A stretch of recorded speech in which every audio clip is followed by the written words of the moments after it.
Thank you very much, Adrian. Good evening from Kent, from Priestfield Stadium, where League Two is about to take on Championship in the Carabao Cup. Shot is fired in, and it's a brilliant goal from Johnny Williams, and they look to have snatched it. You have to be tactically correct, you have to nail it, you have to have some luck. Just find a way to win games. Towards the far corner, and it's a brilliant goal for Southampton. They're a fantastic passing side, as you expect from Russell Martin, and they've been superb. Here is James Ward-Prowse in the penalty area, sets it back for Shea Adams, who swivels on the edge of the 6-yard box and fires Southampton into the lead. They're only going to get stronger. There's so much growth in this team. It's actually a really young team as well. Like when you look at the players we have on the pitch, really exceptional. So they'll keep growing. Hopefully, it's our job to make sure of that, and we will improve on tonight. So there's so much to improve, and I think that's the most exciting bit for us. That's a very good evening to you from the Garden of England. Matt Holland, former Ipswich and Republic of Ireland midfielder, is alongside me. There are 29 ties tonight in the Carabao Cup first round, split between North and South. But our concentration here on your home of the EFL Talksport 2 is this fixture. Gillingham, a team utterly transformed as a league side this calendar year, but even before the takeover in early January, Neil Harris had masterminded a round 3 League Cup win at Premier League Brentford. Now he welcomes the side just relegated from the top flight. Southampton, though, broke Championship passing records on Friday evening in disposing of Sheffield Wednesday live on Talksport, but they arrive here without players likely to move on before the deadline day. More on that in just a moment. Let me start with Gillingham's team. They make 5 changes from their win at Stockport on Saturday. Glenn Morris is one of those changes in goal. Looks like 5 at the back. Che Alexander, Max Amo, Robbie McKenzie, who scored the winner at Edgeley Park, Shadrach Oji and Max Clark. And then 4 in midfield, we think, although that may change. Jaden Clark, George Lapsley, Ethan Coleman, Dom Jeffries. Ashley Nadizan is preferred up front to Tom Nichols, who started on Saturday at Stockport. On the bench for Gillingham tonight, Jake Turner is the sub-keeper. Johnny Williams, Tom Nichols, Scott Malone, Joe Gabode, Josh Chambers and Sam Gale. As for Southampton, well, Russell Martin's elected to make all 11 changes from that team that won at Hillsborough. Not one player who started on Friday night starts tonight. There's a first ever appearance in the Southampton shirt for Jaden Meghomer at left back. He left the Tottenham Academy a few years ago and is highly rated by the coaching staff at Southampton. And there's also a first start for Samuel Amoyor in midfield. He got a few minutes at Liverpool on the final day of the Premier League season last year. Now it could be a 4-4-2, it could be a 5-3-2. Alex McCarthy is the goalkeeper for sure. James Bree, Lyanco, Roman Perot, Jaden McComber, possibly a back 4, maybe a back 5 with Shay Charles in there, their recent signing, who has played at centre-half during pre-season. Stuart Armstrong, Musa Gineppo and Samuel Amoyor make up the rest of the midfield, whether it's a 3 or a 4. And Che Adams, who came on to score the winner on Friday, is partnered by Sekou Mara up front. And the Southampton bench, no Romeo Lavia, maybe moving to Liverpool shortly. No James Ward-Prowse, still subject of interest from the likes of West Ham United. They can name more substitutes. Joe Lumley is the sub-keeper, Jack Stevens, Joe Aribo, Paul Onuachu, Carlos Alcaraz, Sam Adozi, and then Kamari Doyle and Tyler J. Dibbling from the academy, and Dominic Ballard is also included. Matt Holland, what do you make of those starting lineups? You look at that Southampton team and there is still a good deal of strength, but the central midfield area interests you and me, doesn't it? Yeah, I mean, there's plenty of strength and experience that Russell Martin's still able to call upon, despite making 11 changes to his team. But yeah, I am interested in the makeup of his team, the formation of his team. I just think we talk about a back 5, and that feels like the most likely, because as you quite rightly say, Shay Charles, who they've signed from Man City in the summer, he has played most of his minutes at centre back. but they did sign him to play in midfield, so I just wonder whether he will step into midfield, but that would mean probably Romain Perraud playing alongside Lianco at centre half, not necessarily ideal. If they don't play Shea Charles in midfield, they could be a little bit lightweight in there with the likes of Gineppo and Stuart Armstrong. They could potentially get overrun in the middle of the pitch, but we saw with Southampton on Friday against Sheffield Wednesday, they're a team that like to dominate the ball, and the likelihood is that'll happen today. Despite making 11 changes, they'll still, you would think, have the majority of the possession. We have another goal in the 7 o'clock kickoff in the EFL Cup. Middlesbrough have equalised against 10-man Huddersfield. Samuel Silveira has equalised for the Borough at the John Smiths. Jaheim Headley was sent off early in the piece for Huddersfield after they'd taken the lead through Kean Harrett. So it's 1-1 in West Yorkshire. Here at the other end of the country, down in Kent, this is a club transformed in 2023, Matt Holland, and Neil Harris could easily, under different ownership or a different model, have lost his job when they were bottom and not scoring goals, but credit to the incoming Middlesbrough ownership for sticking with him, and they've had their rewards, it seems. What a turnaround. Incredible. If you look back at last season, in the first half of the year they had 2 wins and scored 7 goals. I mean, they were sleepwalking to relegation. Then all of a sudden they were one of the form teams in the second half of the season. Their form turned around, the new investment came in, the new owner had better engagement with the supporters, there were ticket price offers, and all of a sudden there was a buzz around Priestfield. They had a brilliant second half of the season. That's continued with the first game of this campaign as well. A really, really impressive victory. Much fancied Stockport, a team that many think might even go on and win League Two, and yet Gillingham went there and were resilient, were dogged. In Neil Harris's words, for the first half in particular, thought they were the dominant side. So a really, really impressive victory away at Stockport, and the feel-good factor is here at Gillingham, and the potential is that they could really push for promotion this season. So what can we expect from them tonight? Well, he's made 5 changes to the starting 11. So he did also say in his pre-match build-up to this one that his priority wasn't tonight. As much as they've had good cup results in the past, and they had them last season as well, beat Brentford of course last year, so whilst they have had good results, then his priority is Saturday. It's Accrington, so it'll be interesting to see how they go about it tonight. He has made changes to the team. I'm just actually looking down at the pitch at Southampton. It does look like a back four, doesn't it? Yes, they're going through their training drills with the Southampton coaching staff, and Shea Charles is not part of that back defensive training drill. It is Bree, Lianco, Perraud and Meghoma, the youngster. Just felt like that made more sense to me. Yeah. When I was looking at the central midfield for Southampton, it looked lightweight. It looked really attacking, the forward players, and it just felt as though they were a little bit light in the middle of the pitch. So it looks like Shea Charles will play in there, probably alongside Stuart Armstrong, but it looks like Romain Perraud is going to play alongside Lianco at centre half for Southampton. Yeah, and we're used to seeing him, of course, in Premier League times for Saints as a centre half, the Frenchman Romain Perraud. Tell you what, Shea Charles doesn't look 19. Goodness me.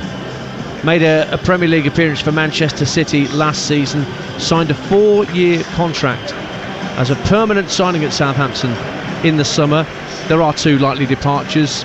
Liverpool are edging closer to putting up the money that Southampton want for Romeo Lavia. And then there's the whole James Ward-Prowse conundrum and what happens there, and where the best place is for him to be if it's not ultimately to be West Ham who've been leading the chase for him. Ideal world for Russell Martin. The transfer window would shut right now and he can get on with it, and he knows exactly what his squad is for the season ahead.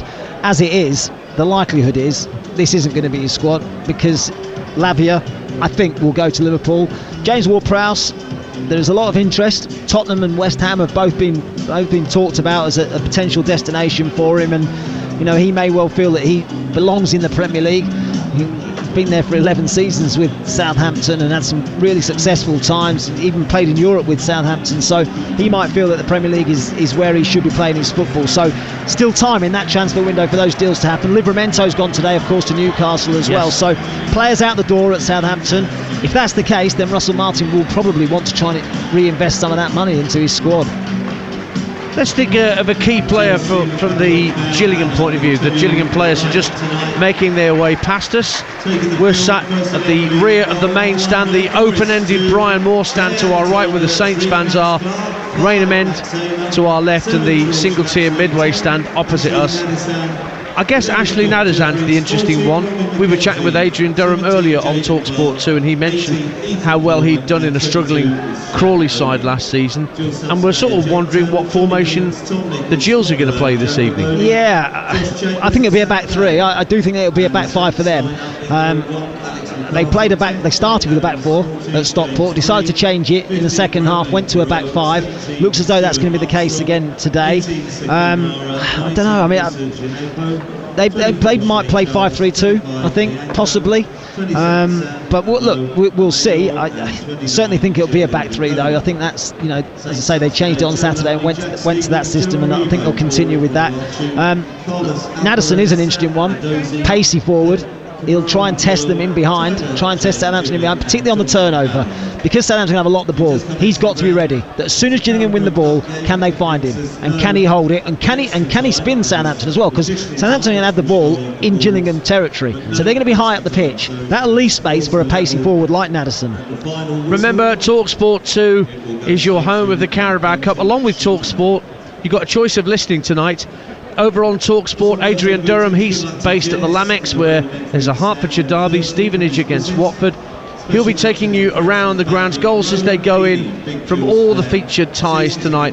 That's over on Talksport, but here on Talksport 2, we've got commentaries for the next 2 nights from this competition. Tomorrow, I'll be with Sam Parkin at Plough Lane, or the Cherry Red Record Stadium, whichever you prefer, as AFC Wimbledon take on Coventry City.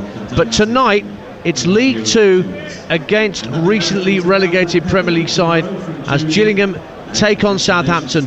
We'll get the odds before kick-off, and then full live commentary from myself, Ian Dancer, and Matt Holland right here on your home of the EFL, Talksport 2. 29 ties in the Carabao Cup this evening here on Talksport 2. Our live commentary coming up in the next 10 minutes is at the Priestfield Stadium. Myself, Ian Dancer, and Matt Holland, the former Ipswich and Republic of Ireland midfielder, here to bring you commentary on Gillingham against Southampton. Priestfield is filling up nicely. Looking to my left to the Rainham end, the seats are starting to fill up, and the Brian Moore stand to our right.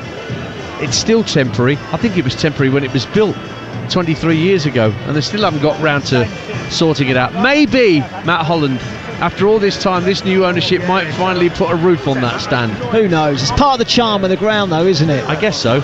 It's certainly. Mind you, we're undercover, so I can say that. Yeah, and we've stood on many an open away end in our youth, getting soaked. So hopefully Southampton fans will think that it will stay as dry as it is at the moment. So 10 to kick off. It's high time we got the latest odds with our friends at 888 Sport. So for this match between League 2 and Championship, if you fancy Gillingham for a win, that's priced at 5-1. The draw is Burlington Bertie 100-30. Southampton 1-2 on to get the job done. And if you fancy the first goal scorer markets this evening, looking at Southampton, Shea Adams 4-1 to be the first goal scorer. Sekou Mara, who's playing alongside him tonight, is priced at 5-1. And an anytime goal scorer for Gillingham. How about Robbie McKenzie? He scored the only goal in Gillingham's win at Stockport on Saturday. The centre half is priced at 12-1 to be an anytime goal scorer for the Gills. Those for the latest odds. Thanks to 888 Sport. It's 18 plus. Please gamble responsibly, and the website that you need is begambleaware.org. Let's hear from the Southampton boss, Russell Martin, then. And after their opening day victory over Sheffield Wednesday that you heard live on Talksport on Friday night, this is what Russell had to say about the future of club captain James Ward-Prowse. So I don't think it's like Prowse is not he's not come in, he's not in a rush to leave. He loves the club, he loves what it's given him over the years and what he's given the club. So well respected by the players, staff, supporters. So I don't think it's an easy thing for him to leave. I think he'll only leave if the club decide it's right for the club, and he sees an opportunity to carry on playing in the Premier League and cement some records in the Premier League, I think. So until that happens, he's been amazing training. He's like the consummate professional. He's been exceptional and he has real quality. So ideally, I'd love to keep him. If we don't, it's our job to make sure we replace him with someone who can have the same impact as him or something fairly similar. Matt Holland, he's been at the club since he was 8 years of age. That's fully 20 years that James Ward-Prowse has been a Saint. Can you see a scenario where he doesn't leave? Yeah, I can, because Southampton have obviously got a valuation of the player. I don't think he strikes me as the player that's going to go on strike, the type of player that's going to go on strike, and he loves the club as much as he does. So yeah, in that case, in that scenario, you could see him staying at the club. My feeling is that there's enough noise and enough talk that he probably will leave. It's just about getting the right price and the right deal now for Southampton. And for James Ward-Prowse as well, it's got to be a move that he feels is right for him as well. He might say Luton came in for James Ward-Prowse. Is he going to necessarily go to Luton, where he might then come down at the end of next season? Southampton maybe go back up and they swap places. Probably doubt that.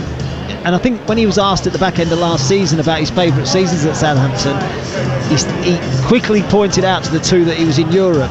That suggested to me that he sees himself as someone that's capable of playing for a side that's in European competition next season. Now, West Ham are a team that have been mentioned, and of course they're in European competition next year. We'll see. But my feeling is that he won't be at Southampton come the end of the transfer window.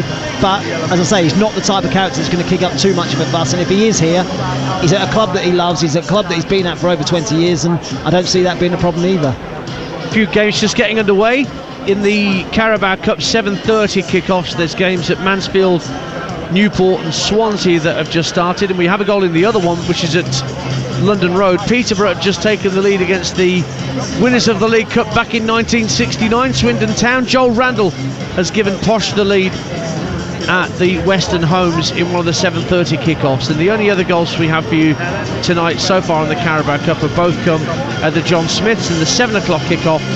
Huddersfield 1, Middlesbrough 1. Huddersfield though are down to 10 men. When you look back at Southampton's performance on Friday night, Matt Holland, we heard it on Talksport, it was mightily impressive. I mentioned they broke passing records in the Championship for their first half efforts and 80% possession. I'm not sure that's going to be the norm for the season though, is it? They're going to have presumably tougher tests than that. Well, no, it won't necessarily be the norm, but they will dominate possession in, I think, most matches. That's Russell Martin's style. He was the same at MK Dons, same at Swansea. He's trying to implement this style at Southampton as well. And funnily enough, actually, his MK Dons side scored a goal here, believe it or not, in I think 2021 with a 54 pass move. And I think they said at the time that was a world record. So that is the way his teams play, and they're not going to change. So Russell Martin's just taking the acclaim of the Southampton fans to our right. He's just walked onto the pitch, made a deliberate diagonal move from the tunnel, which is down to our far right hand side where the main stand meets the Brian Moore, and he's just done a little walk round, and clearly the Southampton fans are engaging with him, because the brand of football that he played at Swansea was much loved by the Swansea fans, and it seems tailor-made for the players that he's inherited at Southampton, doesn't it? Yeah, and do you know what? We were talking to the local press actually before the game in the press room, and someone asked the question to them, what's been the uptake of season tickets? And he said, well, actually, it's been unbelievable this summer. In fact, the best for quite some time. There's a lot of excitement among Southampton supporters about what they might achieve this year. I think that it's largely positive, the reaction to Russell, well, very positive, the reaction to Russell Martin, because it's a style of football that they can really enjoy, I think, and enjoy watching. Of course, they want to be efficient in the final third as well. That's the key for, I think, this Russell Martin team. Yes, they're a team that likes to keep the ball, but there's got to be an end product. There's got to be enough in the final third for them to latch onto. And if you look at the squad and look at the players that they've got, you feel as though there's players there that are going to improve and get better under Russell Martin, and they could have a really effective season. Swansea have just taken the lead in another one of those 7:30 kickoffs. Joel Pirot, who has started the game tonight, I thought he might be one of the players that Michael Duff left out, but he scored. Swansea 1, Northampton 0. Here at the Priestfield, we're getting ready for kickoff. Only 2 or 3 minutes before the players will emerge from the tunnel down to our right hand side. Gillingham know their place in the sense of the pecking order. They know they've got a very difficult task on their hands this evening, but we mentioned in our introduction they won at Brentford last year, got all the way to round 3, bloodied the nose of Thomas Frankside at Brentford, which was no mean feat. Look, it's a great opportunity for them. I've been in the position, they're a League 2 team. I've been in League 1 playing a team that are in a division higher or 2 divisions higher, and it's a great chance to test yourself against better players. You as an individual, what is your performance going to be like? How can you cope at this level? And I think it's a great test for some of these young Gillingham players. It's a really good gauge for them to see what they've got to do, how they can improve, what level they've got to get to for them to improve their game, and then for them to climb the ladder as well. So this is I always felt a great chance for teams down the divisions to play against a team higher up the league and higher up the pecking order. I mean, they don't have Sean Williams in the squad tonight, who is a bit of a veteran.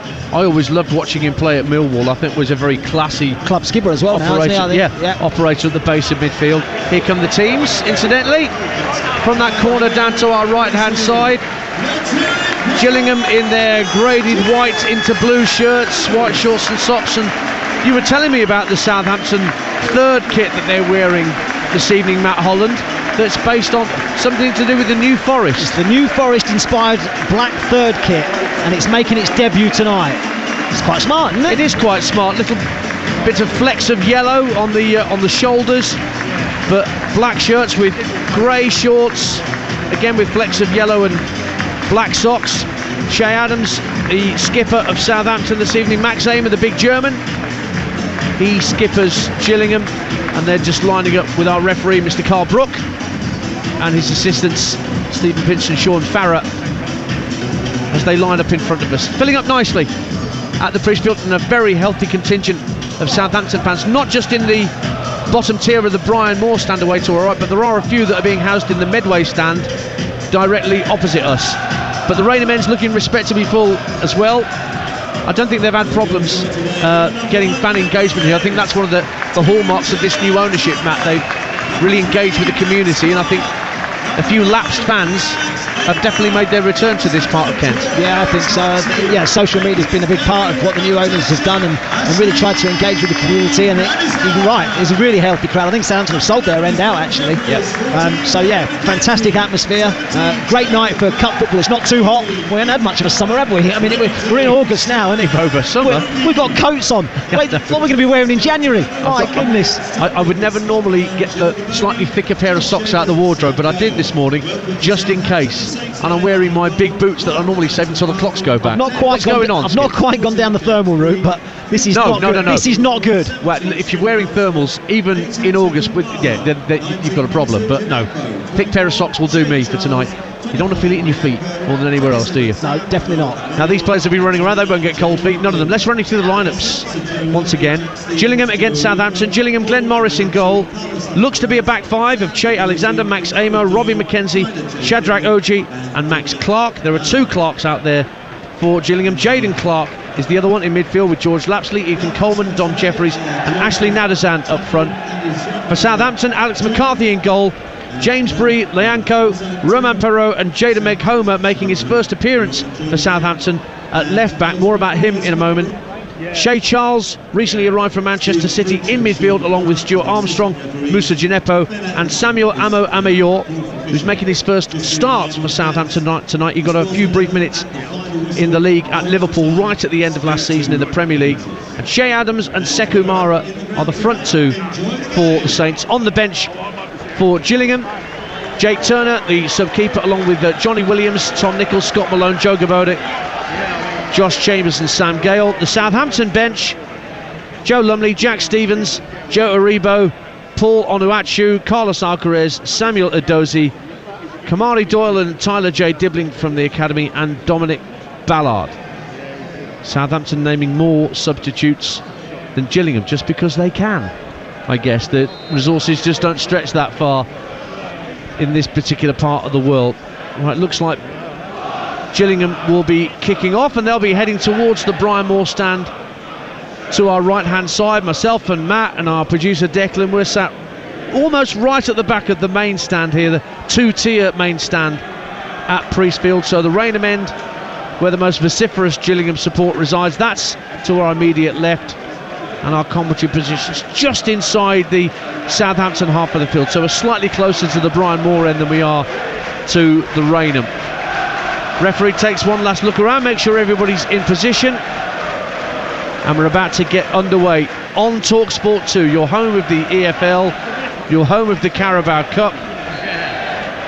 And we just love football so much, we just keep bringing you football from all kinds of competitions. We're underway, and Ashley Nadazan tries to shield the ball early on but loses out, and a chance for Moussa Djenepo to lay the ball off so that Mick Homer can get his first touch as a Southampton player, and he looks immediately for Romain Perraud, who's playing at centre half tonight rather than left back. 4-3-3 for Southampton. Wondered how the makeup of the side would be. It looks like Shea Charles will be sitting in front of the back four. Stuart Armstrong and Sekou Mara are the other two players in midfield with licence to get forward, but Shea Charles will just be sitting in front of that back four, giving them some protection. Millwall 0, Reading 1. Kelvin Ehib Hashinam, I hope I've got that right, he's put Reading in front very early on at the Den. That's Championship against League 1 in the Carabao Cup. This is League 2 against Championship, and Romain Perraud hits a long ball downfield looking for Samuel Amayor to get something on it, but it's cleared away by Gillingham, headed down by Ethan Coleman, and touched out to Che Alexander on this right hand side, who looked early, but the referee had already blown for a foul on a Gillingham player, so the Gills get a free kick midway point of their own half. Minute gone on Talksport 2 at the Priestfield, and it's goalless, and Gillingham of League 2 finished 17th in the end last season, which doesn't sound impressive, but when you consider they were bottom at Christmas, having won just 2 games, they were some way clear of the bottom 2 in the end, Matt Holland. Yeah, they were. It was an incredible turnaround second half of the season.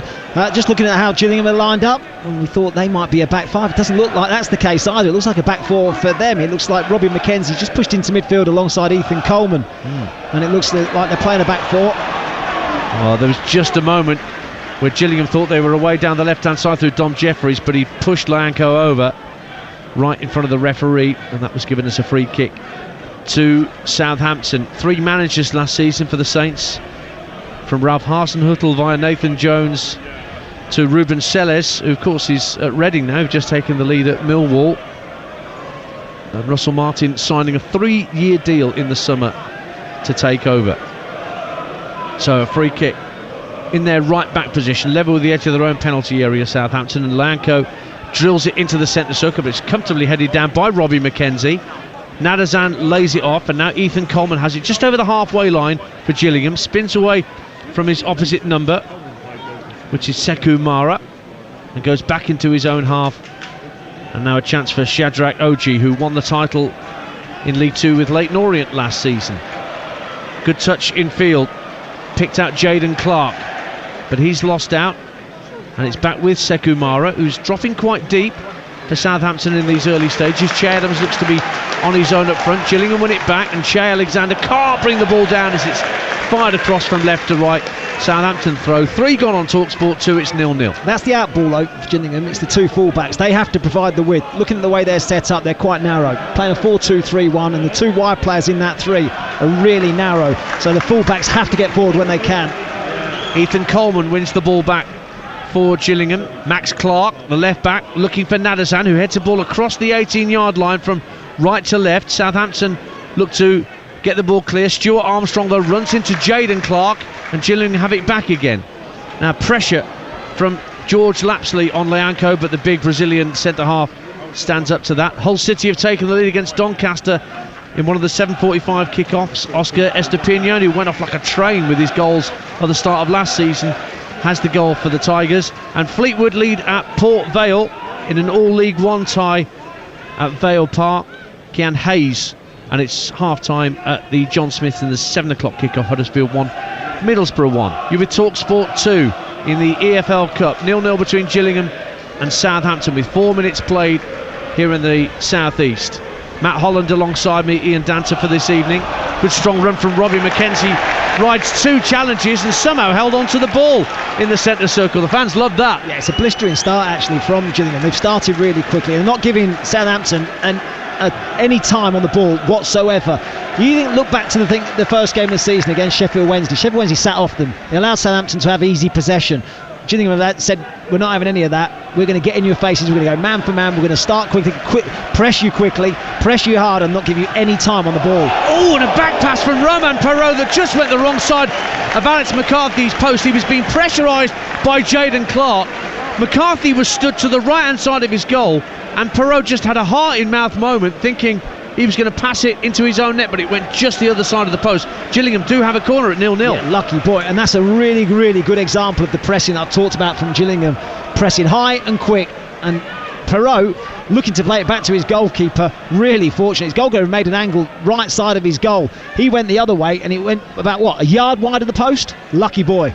Max Clark will have the corner where the main stand meets the Brian Moore. Left-footed in-swinger from Clark. Shadrach Oji goes up at the far post. It might drop for Max Amer, but volleyed away by Shay Adams. Nobody in the Southampton shirt on halfway, so Gillingham can get the ball back to their keeper. Watford lead in the Hertfordshire derby at Stevenage. Vakun Bayo for Watford, and Derby are behind to Blackpool in an all-League One tie at Pride Park. Jake Beasley. And Salford lead at Preston in a local derby of sorts up in the northwest. Conor McLennan for Salford at Preston. So early goals right around the country. I'll keep you bang up to date with the goals as they go in. Adrian Durham taking you around the grounds with our match reporters over on Talksport. But here on Talksport 2, 6 minutes gone in our commentary game. Gillingham 0, Southampton 0. And the ball's back with Lyanco, just shy of the halfway line for the Saints. Just lays it off in field for Jayden McComber, this young kid about whom so much is being talked at the training ground of Southampton. Clip forward, looking for the run of Sekou Mara, who made a run through the middle, but the ball just curled away from him and bounced through to Glenn Morris in the Gillingham goal. 0-0. Yeah, it was actually a decent run from Sekou Mara, from slightly deeper in behind that Gillingham defence. If Stuart Armstrong had just looked to his right-hand side, Sam Amoyor was free on that right-hand side. It might have been a better option. Goal kick, and it's a chance for Jayden Clark to sprint away down the right-hand side. McComber brings him down. Free kick to Gillingham down the right-hand side of the Southampton penalty area. McComber trying to catch up with Clark, who just got the drop on him and just took his legs away, was going for the ball. So it's a free kick to Gillingham. Yeah, it's a foul. He actually didn't need to make the challenge because his pace had got himself back, actually. He didn't need to go to ground, did so, and they're giving away a free kick in a really dangerous position. It's down the right-hand side of the penalty area for Gillingham, in front of those Southampton fans behind the Brian Moore stand. In hockey terms, a short corner. Kind of. It's only about, 10 yards from the corner flag. Shea Alexander's the man standing over it, so he's going to curl this away from Alex McCarthy. Southampton holding a line on the 6-yard line with zonal marking, and they're going man for man around the penalty spot. Now Alexander moves back and will address the ball right-footed, curls it in deep to the far post. Oji with a header over the bar from a standing start. Didn't really jump, Shadrach Oji, but got underneath it slightly, and Southampton have a goal kick. 0-0 on 8 minutes. Didn't need to jump. Free header at the back post, on an angle, which made it more difficult, but really I look back and think he should have hit the target, at least made the goalkeeper work. That's the voice of Matt Holland you can hear alongside me, Ian Danta, here at the Priestfield. Matt's played and scored here. Oh, he scored everywhere. I played and lost here as well in a third round FA Cup tie. Should point that out as well. Now Southampton in possession with Romain Perrault. Now McComber, faced up by Jayden Clark. Plays a little 1-2 with Gineppo. And again, high press from Gillingham. They're herring around after their championship opponents, and as soon as they get anywhere near the halfway line, they're not giving them time to breathe. But they have worked it out to the right-hand side, only for them to lose out. It was brought away by Amo Amoyor, but Gillingham won it back. And Jayden Clark, who's looked lively in these early stages, bursts through the centre circle, flicks it out to the left-hand side. Plays a little 1-2, and it's worked back into midfield and then back to the centre halves. OG, and then the skipper Max Amer gives it back to OG, who's stood in the centre circle. No pressure from any Southampton player, so he hits a diagonal out to this near side the right, chested down by Che Alexander, but that chest control allowed Jayden McComber to hook it half clear, helped out first by Gineppo and then Perrault. And it stays 0-0 with 9 minutes gone, and a better pass back by Perrault to his keeper that time. And McCarthy actually will just lay it off for Perrault to bring it out the box. 0-0. What have you spotted, Matt? No, it's fascinating just looking at the managers and their body language on the touchline. Russell Martin furious with his team. I think he was really upset with Sekou Mara that he didn't set the press for Southampton or start the press for Southampton, and he was really aggressive in his tone. He's not happy with the way his team has started, but they're up against it. Gillingham started the brighter of the two teams. They've been at it, and they've moved the ball nicely as well when they've had it. Started really well. And as our producer Dex just pointed out to me, are they not the smallest technical areas you've ever seen? You go to Lincoln, you go to Sinsel Bank, and they've got about half a mile of technical area, and West Ham's even more ridiculous. Yeah, that's a fair. But what I would say is this press box isn't bad though. There's a lot worse in the Premier League than this. You're absolutely right in what you say. There was a time when you came here where there wasn't a desk to sit at. You just put your equipment under your seat and rested your notes on your knees. But times have changed. Priestfield is definitely a happier place to be, whether you're press or whether you're a player or a fan. It's 0-0 on Talksport 2. 10 minutes gone. I guess that's one little hurdle completed for Neil Harris, isn't it, Matt Holland, that got through the first 10 minutes, and Glenn Morris has had very, very little to do. He's had nothing to do. He's had absolutely nothing to do. They've kept Southampton at arm's length. They've not allowed Southampton to settle into any sort of a rhythm. You talk about a team who want to keep the ball and putting your fullbacks into midfield. James Bree's just done that. He's actually given it away and left that channel open. Coleman getting away down the left-hand side. Cross for Nadizan! Gillingham lead! Ashley Nadizan tucked it away at the far post. Brilliant run down the left-hand side. Southampton were robbed of possession, and the ball across the face of goal cut out goalkeepers and centre-halves, but Ashley Nadizan still had to finish very, very well indeed, and that is a totally deserved lead for the Gills here. The shock is on. 11 gone. Gillingham 1, Southampton 0. Priestfield's bouncing, absolutely bouncing, and so it should be as well. You said it, a deserved lead. They've been the better side. They've been really bright from the off. Their pressing game has been excellent. They've not allowed Southampton to settle at all. On one occasion, James Bree has come into midfield to try and create that overload, create that extra body in the centre of the pitch. He comes into midfield, gives the ball away. He leaves his channel open. Gillingham exploit it brilliantly, but there's still lots to do. Can you find the cross? Does it superbly, and Nadizan arrives at the far post, taps it in on the stretch from 4 yards out. Fabulous start from Gillingham and a deserved lead. Talksport 2 in the Carabao Cup. The man who joined in July from Crawley Town scored 31 goals when he was there in a different part of the southeast of England. Now here he is getting Gillingham off and running against the Southampton side, who do not know what's hit them in this first 12 minutes. And they have to respond, having made 11 changes, let's not forget. You see it so often. Get Matt Holland's opinion on this in a moment, because Southampton are coming forward. Sometimes you get that team who plays like a team of strangers that do not know one another's roles and one another's strengths and weaknesses when these wholesale changes are made. Amo Amayor, I think that's heavy fair. touch. Is he going to keep that in play? He is, but he passes back into his own half, and Lanko was right under pressure from the goal scorer Nadizan, but he managed to get a toe end in to get it back to his keeper. It's still Southampton trying to get a foothold in this game. Gillingham lead by a goal to nil. Yeah, I think that's fair when you talk about this Southampton side playing like a team of strangers. You have to say that Gillingham have been superb in pressing them. That's the first thing you have to say. The second thing is that Russell Martin hasn't been in charge of this Southampton side very long. He'll have worked extensively with the 11 that played against Sheffield Wednesday. Not so much with this 11. Yes, they'll know the roles and they'll have watched what he's been doing with the first 11 and how he wants his teams to play, but they won't have worked on it as much as the starting 11 against Sheffield Wednesday. So early days in Russell Martin's reign, a lot to learn for this Southampton side, and you have to give credit to Gillingham, the tempo that they've started this game. Southampton just haven't been able to live with it. Gillingham 1, Southampton 0. If you're just tuning into Talksport 2 on this Tuesday evening, we just mentioned Sheffield Wednesday. They're trailing at home to Stockport in one of the other ties tonight.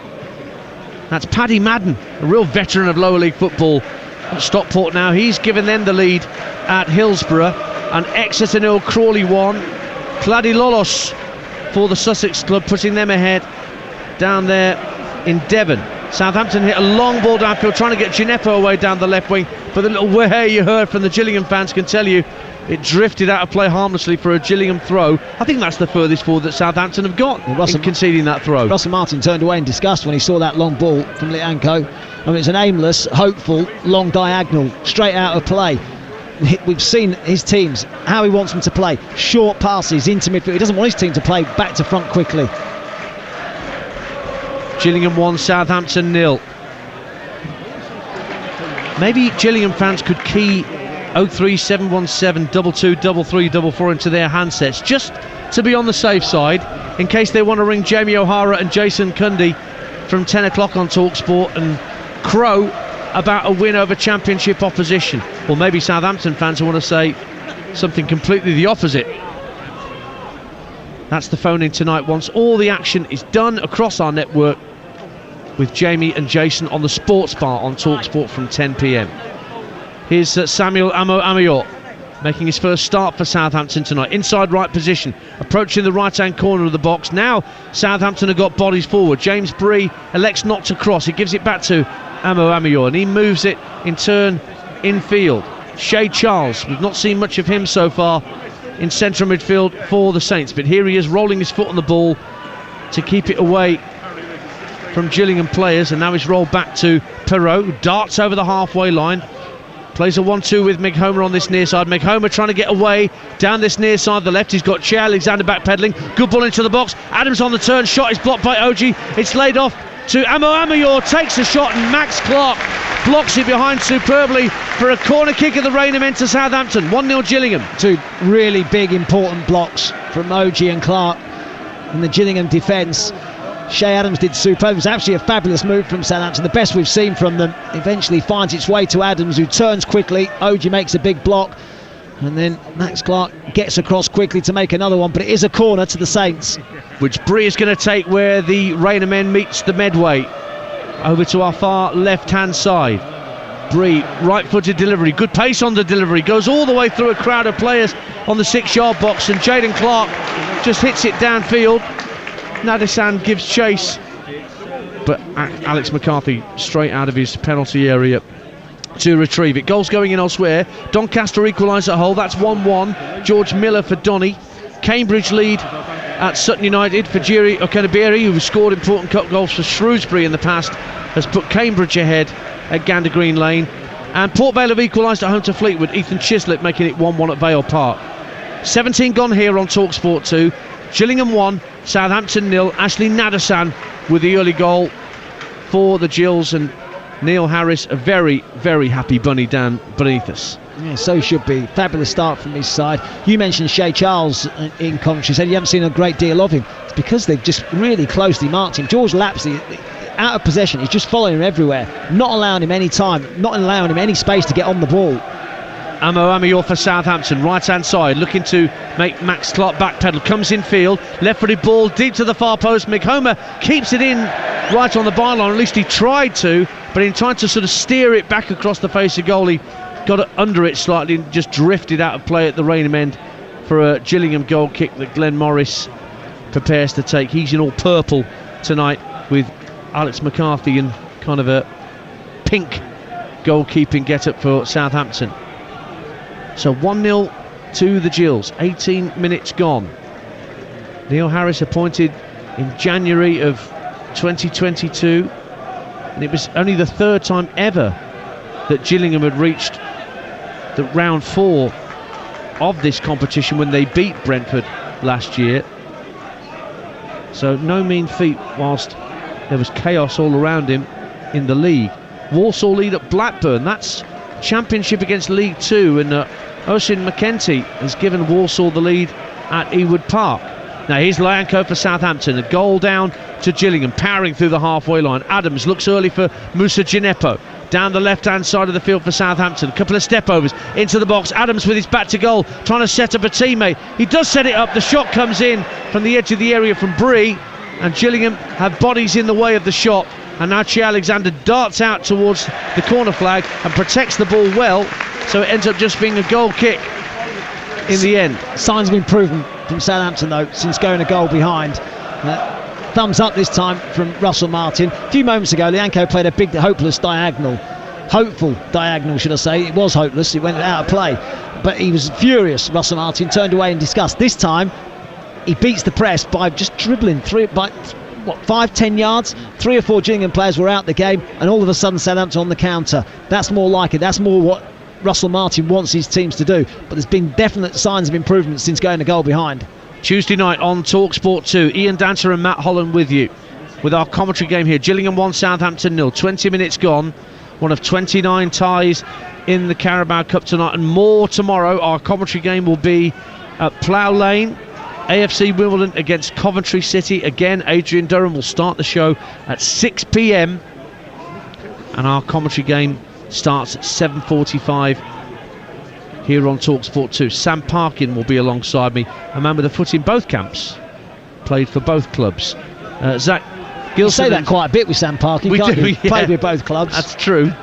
He won't mind you saying that either. No, he won't. Zach Gilson has equalised for Blackburn against Walsall. They're only behind for a couple of minutes at Ewood. So 1-1 there. 1-0 here, but Southampton, who trail, find Shay Charles, who looks for Amo Amayor in the right wing position. Back in field to Shay Charles, trying to make room for a shot at the edge of the area, but it was won back by Ethan Coleman, who just stood strong and didn't let Charles goes past him. Now Gineppo for Southampton, trying down the left-hand side of the area, feeds it in field, right-footed shot from the edge of the area, came in from Sekou Mara, and Glenn Morris, he was straight at him, maybe slightly to his right, but he made a decent save, just holding on to the ball. And Birmingham lead at Cheltenham in one of the 7:45 kickoffs, and Lincoln lead at Notts County. Notts County getting their first taste of the EFL Cup in a few years, but Sean Ruffin has given Lincoln the lead at Meadow Lane. Juninho Bakuna scored the goal for Birmingham at Cheltenham, of course managed by their former player Wade Elliott.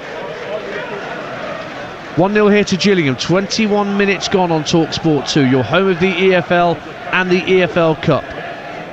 More football than anybody else. James Bree making a strong run into the Gillingham half, feeds it out to the right wing, and Amo Amayor just lays it off to Stuart Armstrong, works infield to Shay Charles, almost at the centre of the Gillingham half. Just to his left is Jaden Meghomer. They're talking about him in the same context as Luke Shaw coming through at Southampton, such is their belief in this kid at left back, making his first appearance for Southampton's senior squad tonight. Amo Amayor over on the right hand side receives possession, up to the right hand corner of the box, and Stuart Armstrong, lovely turn from Armstrong across the face of goal, but claimed at the near post by Glenn Morris, but a lovely turn and drop of the shoulder initially from Stuart Armstrong. 1-0 Gillingham. Yeah, it was. He immediately turned to the assistant referee, was claiming that he was pulled as well in making that turn, and a slight deflection took it into the goalkeeper's hands, but he wasn't happy. He felt as though he was held back, nothing given. As I say, Southampton have definitely got better last 10 minutes or so, moving the ball quicker and sharper. And Gillingham, in the first sort of 10 to 15 minutes, were really in their faces and closing them down quickly. All of a sudden now, just a yard off. 1-0 to Gillingham, midway through the first half. Goals going in elsewhere. Morecambe lead at Rotherham. That's League 2 at Championship. Michael Mellon for Morecambe. Tranmere lead at Barnsley. That's League 2, leading at League 1. Luke Norris for Tranmere. And Forest Green lead Portsmouth. Tyrese Omatoye with the goal there, and Ben Wain's just given Plymouth the lead at Leyton Orient, and Gillingham have just won a corner back here at the Priestfield in front of those Southampton fans who've not had much to cheer in these opening 23 minutes. It's 1-0 to Gillingham. Matt Holland. No, they've had a fair bit of work to do defensively. Southampton, another set piece to contend with, a corner this time, and it's interesting the way they set up. 5 men along the 6-yard box. Southampton zonal marking. If it comes in your area, you deal with it. It'll be Max Clark to send a left-footed in-swinging corner once more down to our right-hand side, where the main stand meets the Brian Moore. Just raises his right hand. Again, a deep corner looking for OG at the far post. It's gone over his head, but he should keep it in play as it drifts out to the opposite corner flag. He's kept it in play. Now he's trying to win another corner. It's come back to Coleman, deep cross to the far post. Clark keeps it in and wins another corner off Stuart Armstrong. He just had to hang out his left foot at the ball, couldn't do much more than that. Thought, well, I'll try and hit it against Stuart Armstrong and play the percentages, and the percentages came off. Yeah, a couple of early crosses into the box make it more difficult for Southampton to deal with. Both of them slightly overhit, but dangerous because they come in so quickly. So Clark again will take this left-footed in-swinging corner. 2 or 3 Gillingham players in the 6-yard box. It's looking for Coleman, who heads it over the bar. Big chance for Ethan Coleman coming up from the back. Got his head to it about, 7-8 yards out. Looked like he got a decent contact, but it went over the bar for a goal kick. 1-0 Gillingham. What a chance. What a chance. He knew it as well, straight away. Head in his hands. I think he was probably nearer 5 or 6 yards out when he actually made connection, and he made decent connection as well. Got a good head on it, but about a yard over the top. Fabulous chance for Gillingham to extend their lead. He arrived in January in that transfer window where Gillingham made a good deal of acquisition. Came from Leyton Orient. Ethan Coleman, very tall, rangy central midfielder, and he's clearly happy to join in at the business end of the pitch as and when required. It's 1-0 to Gillingham on Talksport 2. We've played 25 minutes at the Priestfield. Here's Romain Perrault bursting over the halfway line. Feeds it out to the right wing. Amo Amayor into the area, drifts past Clark. Can he pull it back at the byline? Well, he tried, but it was blocked away by Gillingham legs. It comes back out to that right-hand side, and Amo Amayor again skips past Clark, gets to the byline, tries to lay it infield for Sekumara, but back came Gillingham players to win it back. Dom Jeffries was the man getting involved that time, but Southampton have retained possession once more. A goal down, Southampton. Amo Amayor now chips it up to the right-hand corner of the box. Stuart Armstrong tries to lay it off to Bree, but then Bree is dispossessed, and away come Gillingham, but then Dom Jeffries loses out. Sekumara then gets dispossessed by Coleman, and it's all rather scrappy at the moment. Both teams giving up possession quite readily, and then a free kick for a foul by George Lapsley, and it'll be a chance for Southampton to work the ball further forward. 1-0 Gillingham. And it's going to be a yellow card, I think. I saw the yellow card come out the referee's pocket. He's now just having a word. Has he changed his mind? Is he going to go back or not? We'll soon find out. But no, there it is. There's the yellow card. Yeah, I thought so. It's such a tempo to the game. You say the passage of play there where everyone was giving it away, it's because everyone was playing at 100 miles an hour. But yeah, real good tempo about this match. So George Lapsley goes into the referee's notebook. We've played 27 minutes on Talksport 2. If you're just tuning in, Gillingham lead. League 2 Leeds Championship. Ashley Nadazan early in the piece after a blistering start by the League 2 team. But Southampton have grown into the half as we've gone on. McComber being pressurised by Jaden Clark, but he turns neatly inside his own half. Newport 0, Charlton 1. I've been told to point that score out by Matt Holland. I just saw it come through on the video printer. And that goal scored by Daniel Kanu. Just caught my eye. That's one of the 7:30 kickoffs in the Carabao Cup tonight. There's 4 ties that have kicked off at that time. Huddersfield Middlesbrough is back underway in the second half. That's 1-1, but Huddersfield are down to 10 men here. Southampton are a goal down. In steps Max Clark to stop Amo Amayor getting away down the right hand side, but it is a throw to Southampton, taken quickly by Bree. Stuart Armstrong gets dispossessed by Ethan Coleman, who can move over the halfway line tight to the left hand side. He supplied the cross for the Nadasan goal earlier, just turns away, shows great strength, goes to ground and wins a free kick. That's fantastic hold-up play and strength from Ethan Coleman for Gillingham, who lead by a goal to 0. Well, he did really well because he had nothing on. When he won possession, he's looking forward, he's looking for something. He didn't have anything on, he held on to the ball and won inside a free kick in a really good position again. Excellent play.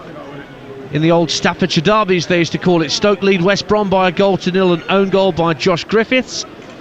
And the free kick to Gillingham is only just in from the left-hand touchline, about 25 yards from the dead ball line. And it is Ethan Coleman that's going to strike it left-footed. Lofts it to the far post. Oji again is the target. Drifts beyond him, but picked up on the right wing by Jaden Clark. Tries to swing across him, but doesn't wrap his foot round it enough. And I don't think it's gone out of play for a goal kick. It's gone out on the far side for a throw to Southampton. Portsmouth equalise at Forest Green. Kusini Yengi, who scored a late goal for Portsmouth at Fratton Park at the weekend, he gets the equaliser at the New Lawn. 1-1 there between League 2 and League 1. League 2 in front here against Championship as we approach the half hour. Mackenzie, who scored the winner for Gillingham at Stockport at the weekend, sent it forward. OG back into his own half for the captain, Max Amer. Shea Alexander forced to go back to his own keeper by the run of Gineppo. Birmingham have a second at Cheltenham. They lead 2-0 now, and Juninho Bacuna has his second of the evening for the Blues. Here at the Priestfield, the Blues of Gillingham are very happy with their progress, with half an hour gone, Matt Holland. And worthy of it in the first half an hour, I would suggest. I think they've been the better side. Just seeing now Lianco just striding forward through midfield. Now that's something that Southampton can do more of, because when you look at the way Gillingham are pressing them, it's man for man, they're in their faces. Who are the spare man? Well, they've only got one up top, two centre-backs. One of the centre-backs is free. We've seen it a couple of times with Lianco, once with Perot. They've broken the midfield press of Gillingham and got themselves in advanced positions. That's something they can perhaps do a little bit more of. Derby 0, Blackpool 2. Jake Beasley has his second of the night as Blackpool take a 2-goal advantage at Pride Park. Derby lost at home in the league on Saturday. Very casual clearance from Glenn Morris in the Gillingham goal, just over the head of Che Adams, who was chasing him down from a back pass. And then a foul as Jaden Clark was manhandling Romain Perot, spotted by the assistant on this near side. So a free kick quickly taken, and James Bree comes away with the ball for Southampton. Gillingham 1, Southampton 0. 31 minutes gone on Talksport 2. And Alan Brazil back on breakfast tomorrow morning on Talksport when you wake up at 6 o'clock with Gabby Igbondahor, the former Villa centre forward, alongside Alan. And they're joined by a multitude of guests. Anthony Croller is going to be talking boxing with the boys. And also they'll be checking in with Courtney Sweetman-Kirk, our England women's correspondent down there in Australia, with of course England's quarter-final against Colombia, live on Talksport 2. Saturday morning our coverage starts at 11 a.m. Anthony Joshua's looking for a heavyweight opponent the weekend. Can Alan Brazil not step in? I wouldn't fancy Anthony Joshua in that one. I think I'll be backing Al. Who'd be his cornermen? Ray Parler and Ali McCoist, I assume. Gabby on cuts. I'd be worried what was in the bucket, to be honest. What was in the bottle that was handed to him at the end of each round. Anthony Joshua has an opponent, Hellenius. Pretty sure that fight is still live on Talksport on Saturday night as part of Fight Night, even though Dillian White is no longer eligible to compete. More about that in a minute, but here comes Jaden Meghomer, this young left back for Southampton. It's 1-0 to Gillingham, 32 minutes gone. Gineppo takes over, inside left channel, skips inside Jaden Clark, lays into the centre of the Gillingham half for Shea Charles, and it's shovelled out to the right wing for Samuel Amoamayor. Comes to the left-hand corner of the box, tries a shot, it deflected up off Max Clark's left boot and actually made the save easier for Glenn Morris. 1-0 to Gillingham. He's looked lively though, hasn't he, the youngster? Amoamayor on that right-hand side, Gineppo on the left as well. If Southampton can feed it out wide, those two have looked lively when in possession. Look like to hoping to try and commit some of their defenders, go past them. They've really a couple of tricky players. If they can get the ball to them more often, they might be in business. Mansfield 1, Grimsby 0, a half-time score. So too Swansea against Northampton. Those two 7:30 kickoffs in the Carabao Cup. 1-0 here to Gillingham. We've still got just over 12 minutes plus added time before the break here in Kent at the Priestfield Stadium, as the shadows start to form under the floodlights here, as they start to take more of an effect. Oh, lovely work from Amoamayor down the right-hand side. He's giving Max Clark a torrid time. Skips past him again, keeps it in play at the byline, tries to pull it across to the near post, and then a snapshot from Sekou Mara smacks the crossbar. And Southampton come desperately close to drawing level with Gillingham. Again, Amoamayor at the centre of it with super skill, and then a snapshot from Mara had the keeper beaten, but not the woodwork. Well, there you go. Just as I'm saying, give him the ball. Get the ball to Amoamayor and Gineppo on the other side, because they have got the beating of their fullbacks. That was terrific from Amoamayor. Dropped a shoulder, beat his defender, and that was absolutely terrific. He's done it so often. This time, there's a couple of times he's got into a really dangerous position, not being able to find the final ball. This time he does. And Sekou Mara's really unlucky on the swivel, hits the crossbar. But Southampton are definitely coming back into the game. Only signed pro form since July. Amo Amayor made his debut briefly against Liverpool in May, as I mentioned. The youngest Saints player ever to play in the Premier League at just over 16 years of age that time. I just mentioned that AJ fight against Hellenius on Saturday night. Jim White and the team will be live from the AJ weigh-in this Friday. You can obviously hear that, and you can even watch it via the Talksport YouTube channel this coming Friday. I think that's at one of the Westfields, isn't it? Either Stratford or Shepherd's Bush. I've been to both. Pretty much the same, funnily enough. Southampton coming forward with Moussa Djenepo. A goal down to Gillingham. Djenepo steps in field, goes for goal. It's a decent effort, but well saved. Got down low Glenn Morris and made a comfortable save, and made sure he held on to it, because Che Adams was looking for anything in terms of a rebound. Yeah, looked the most likely though. The two wide players for Southampton. It's Djenepo again, this time coming inside on his right foot. Done that a few times already tonight. Got a shot away. George Lapsley finds Dom Jeffries. Good quick feet from Jeffries. Gets it out to the left hand side. Coleman now for Gillingham. Plays a little 1-2 with Lapsley, and then under pressure works it back to the halfway line, and Oji. Now he gets his head up and spots Che Alexander in space on this near side. Found him with a lovely crossfield pass. Alexander thought about an early ball into the area. Instead tries to beat two players, but Moussa Djenepo got the better of him and wins it back. Now Perrault across his own 18-yard line for James Bree in the right back position. He can trot into the centre of his own half. Bit of urgency required from Southampton. Russell Martin in the sort of the AVB position, I think we call it, on his haunches down beneath us. Bielsa. Oh, the Bielsa position as well. It was AVB that did it first. Oh, Villas Boas when he was at Chelsea particularly. Plays havoc with your Achilles, doesn't it, Matt Holland, when you're down like that? And don't talk to me about Achilles. I'm downhearted. I've had an Achilles injury for 2 months. It's really struggling, I am. Oh, I didn't remember you bringing that up. Sorry, I didn't mean that. Plymouth 2, Leyton Orient 0. Ben Waine gets a second of the night for Plymouth. What great start to the season for the Pilgrims under Stephen Schumacher. And Walsall are back in front of Blackburn. Ross Tierney for Matt Sadler's side up there at Ewood Park.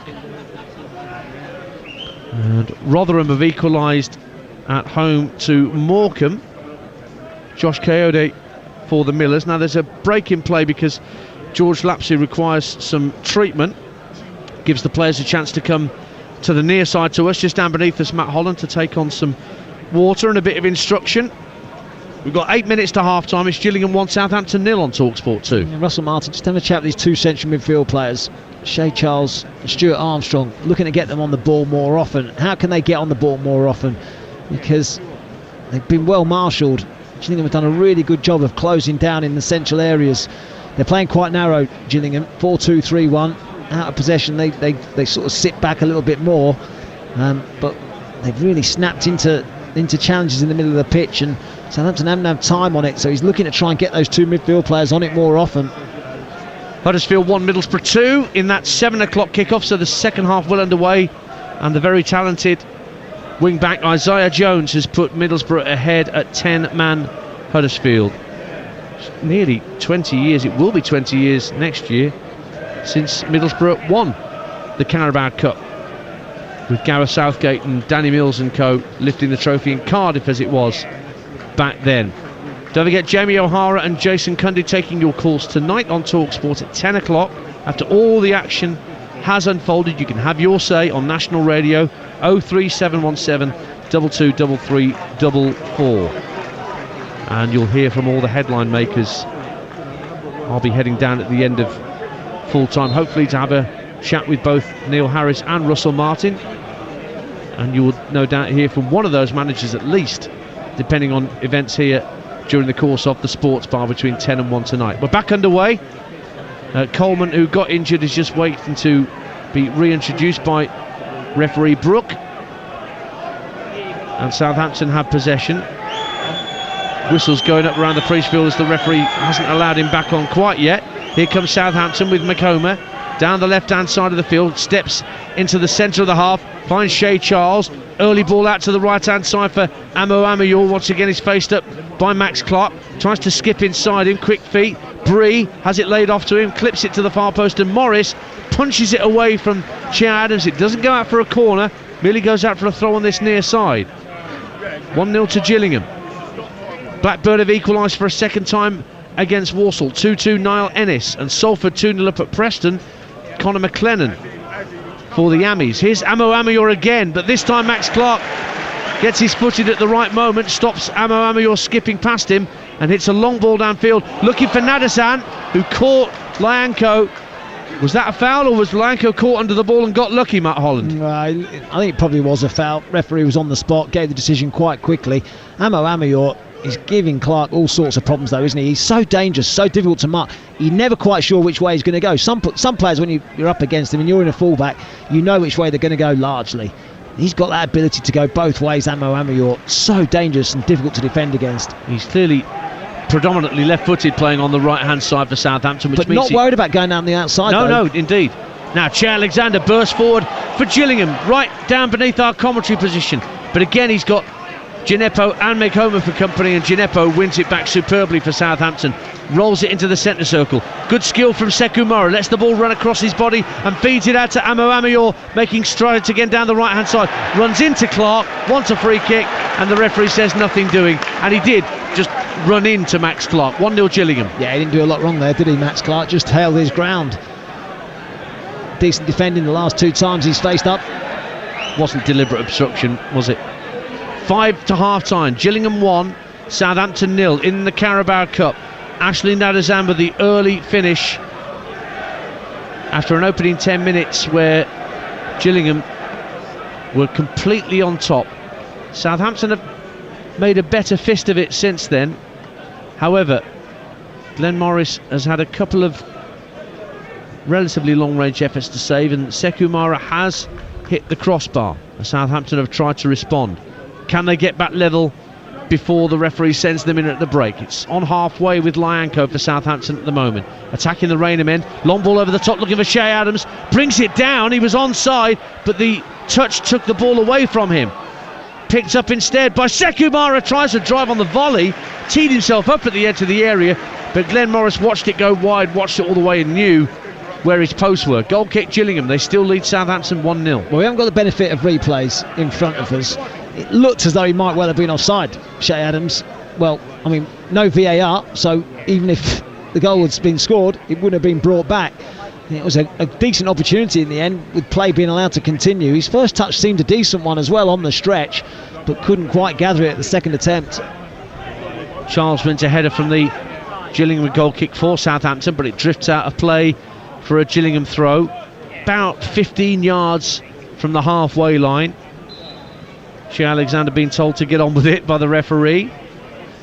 Free from AFC Wimbledon last year. Che Alexander will with AFC Wimbledon tomorrow night on Talksport 2 as they take on Coventry. Now Jaden Clark's just been wrestled to the ground by Romain Perrault as he tried to get away down the Gillingham right, and a free kick's been awarded. No further punishment. That's a yellow card, isn't it? I mean, that's a yellow card for Well, Romain if the Perrault. earlier one for Lapsley was yellow, then yes, by the letter of the law. I mean, that's a cynical challenge. He's got the wrong side of him and he's held him back. I mean, that's quite clearly a yellow. Well, the referee is bidding the Frenchman over to him, and it will indeed. He's just thought about it for a moment there. I think he might have had some assistance from the man on the touchline. The assistant referee might just have had a quick word in the referee's ear. Yeah. So I think that might be a yellow. Carbrook books Perrault, one apiece then. One apiece at the Lamex. Stevenage have just equalised against Watford in the Hertfordshire derby. Josh March has equalised for the Borough. So here at the Priestfield, interesting. 2 minutes to half time, and Gillingham have a free kick just past the midway point of the Southampton half, but only 3 or 4 yards in from this near touchline on the Gillingham right as they attack the Brian Moore end. And Max Clark is going to swirl this free kick in, left-footed. Couple of Gillingham players standing offside around the penalty spot. Southampton holding their line about 16 yards out. In it comes from Max Clark. Keeper comes out and gets it. Alex McCarthy steps in front of George Lapsley and put it out of play for a throw on this near side. 1-0 Gillingham. Well, I tell you what, that's not great goalkeeping. It was quite a flat delivery, and he didn't really have to come, I don't think. I think he probably should have stayed on his line. He's come trying to get through bodies, but it was quite flat and low. Didn't need to come there, Alex McCarthy. So a long throw coming in for Gillingham. They don't have much room on this near side, but Mackenzie's got good pace on that throw. But a foul throw, I think, has been given. As I say that, he got good pace in it. Stepped his left foot over the line. Push from Oji. Was a push in Joe? Yeah. Right, wasn't a foul throw. No, it was a shove from Oji. Goals elsewhere. Accrington Stanley 0, Bradford City 1. Alex Pattison right on half-time for the Bantams, and Bolton lead Barrow. Zach Ashworth with the goal for the Trotters. Ian Everett against his old side. Yes, that's right. League 1 against League 2. Bolton very much one of the fancied sides for the League 1 title this year, never mind promotion. And they started well on Saturday in the EFL. Now, Southampton not got long to get themselves level in this first half. It is Lyanco just over the halfway line. We're going into 4 minutes of minimum added time at the end of this first half. So 4 minutes that we're into now. Preston have got a goal back against Salford. It's 1-2 now. Ben Woodburn with a goal for Preston. Preston 1, Salford 2. Southampton 1-0 down, but here comes Moussa Djenepo darting down the left-hand side of the Gillingham box. Lays it off to Romain Perrault into the feet of the Scot Stuart Armstrong. But he's got Ethan Coleman snapping at his heels, so he has to go back to Romain Perrault once more. Armstrong clips the ball into Djenepo. Sunderland 0, Crewe 1. The League 2 side ahead at Championship Sunderland through Luke Offord. Now a diagonal ball from Romain Perrault looking for Amo Amayor, who does bring it under control pretty well. Keeps possession, finds James Bree. Now at the right-hand corner of the Gillingham box, it's with Sekou Mara. Armstrong tries to play a 1-2 at the edge of the area, doesn't quite come off for Southampton, and Gillingham bring it clear. Mackenzie wants a foul, nothing doing, says the referee, and Southampton have it back. Sekou Mara looks for Armstrong. Amo Amayor takes over, and Shea Charles works into midfield. Perrault's going to have a go for goal. I don't need to tell you where that's ended up. Good 20 rows back, just in case you're not aware. Yes. In the rain of men. Goal kick to Gillingham, 1-0 they lead on Talksport 2. It was actually really good football by Southampton until that point. They'd moved it really quickly, 1 and 2 touch under intense pressure actually from Gillingham, who were closing them down quickly. Djenepo was away to his left-hand side though. Romain Perrault 30 yards out, very adventurous effort and way over the bar. So a goal kick for Gillingham, smacked downfield by the right foot of Glenn Morris, looking for Ashley Nadesan to get the flick on. Didn't quite connect, but it still broke for Jaden Clark out on this near side, the Gillingham right, faced up by the debutant Meg Homer. Tries to win a corner off Meg Homer, and he's done exactly that. Corner kick to Gillingham right at the end of first half added time. 1-0 they lead. Yeah, they've looked dangerous actually from set pieces as well. Delivery's been decent and they've attacked it well. We've seen one effort, didn't we, from Ethan Coleman just over the top of the bar when he should have done better. Well, they're taking their time over this, and I'm sure the referee is keeping an eye on just how slowly Max Clark is moving over to this near corner. Barnsley 1, Tranmere 1, right on half-time. Herbie Kane equalises for Barnsley at Oakwell. And we're approaching half-time here as well. It's 1-0 to Gillingham. They have a corner away to our right in front of that open end. Max Clark into the near post, left-footed, and it's 2-0! But the whistle's gone.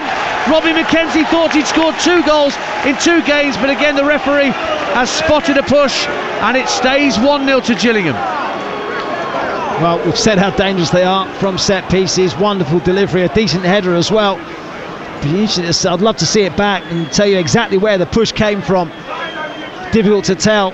Happened so quickly. I think the whistle had gone from the referee even before the ball had gone past Alex McCarthy. And we don't have the benefit of any replays in our commentary position here at the back of the main stand. But the score remains Gillingham 1, Southampton 0 as we approach half-time on Talksport 2. Give you a full rundown of all the Carabao Cup scores, both latest and half-times, in just a moment. But for now, Gillingham trying to get forward.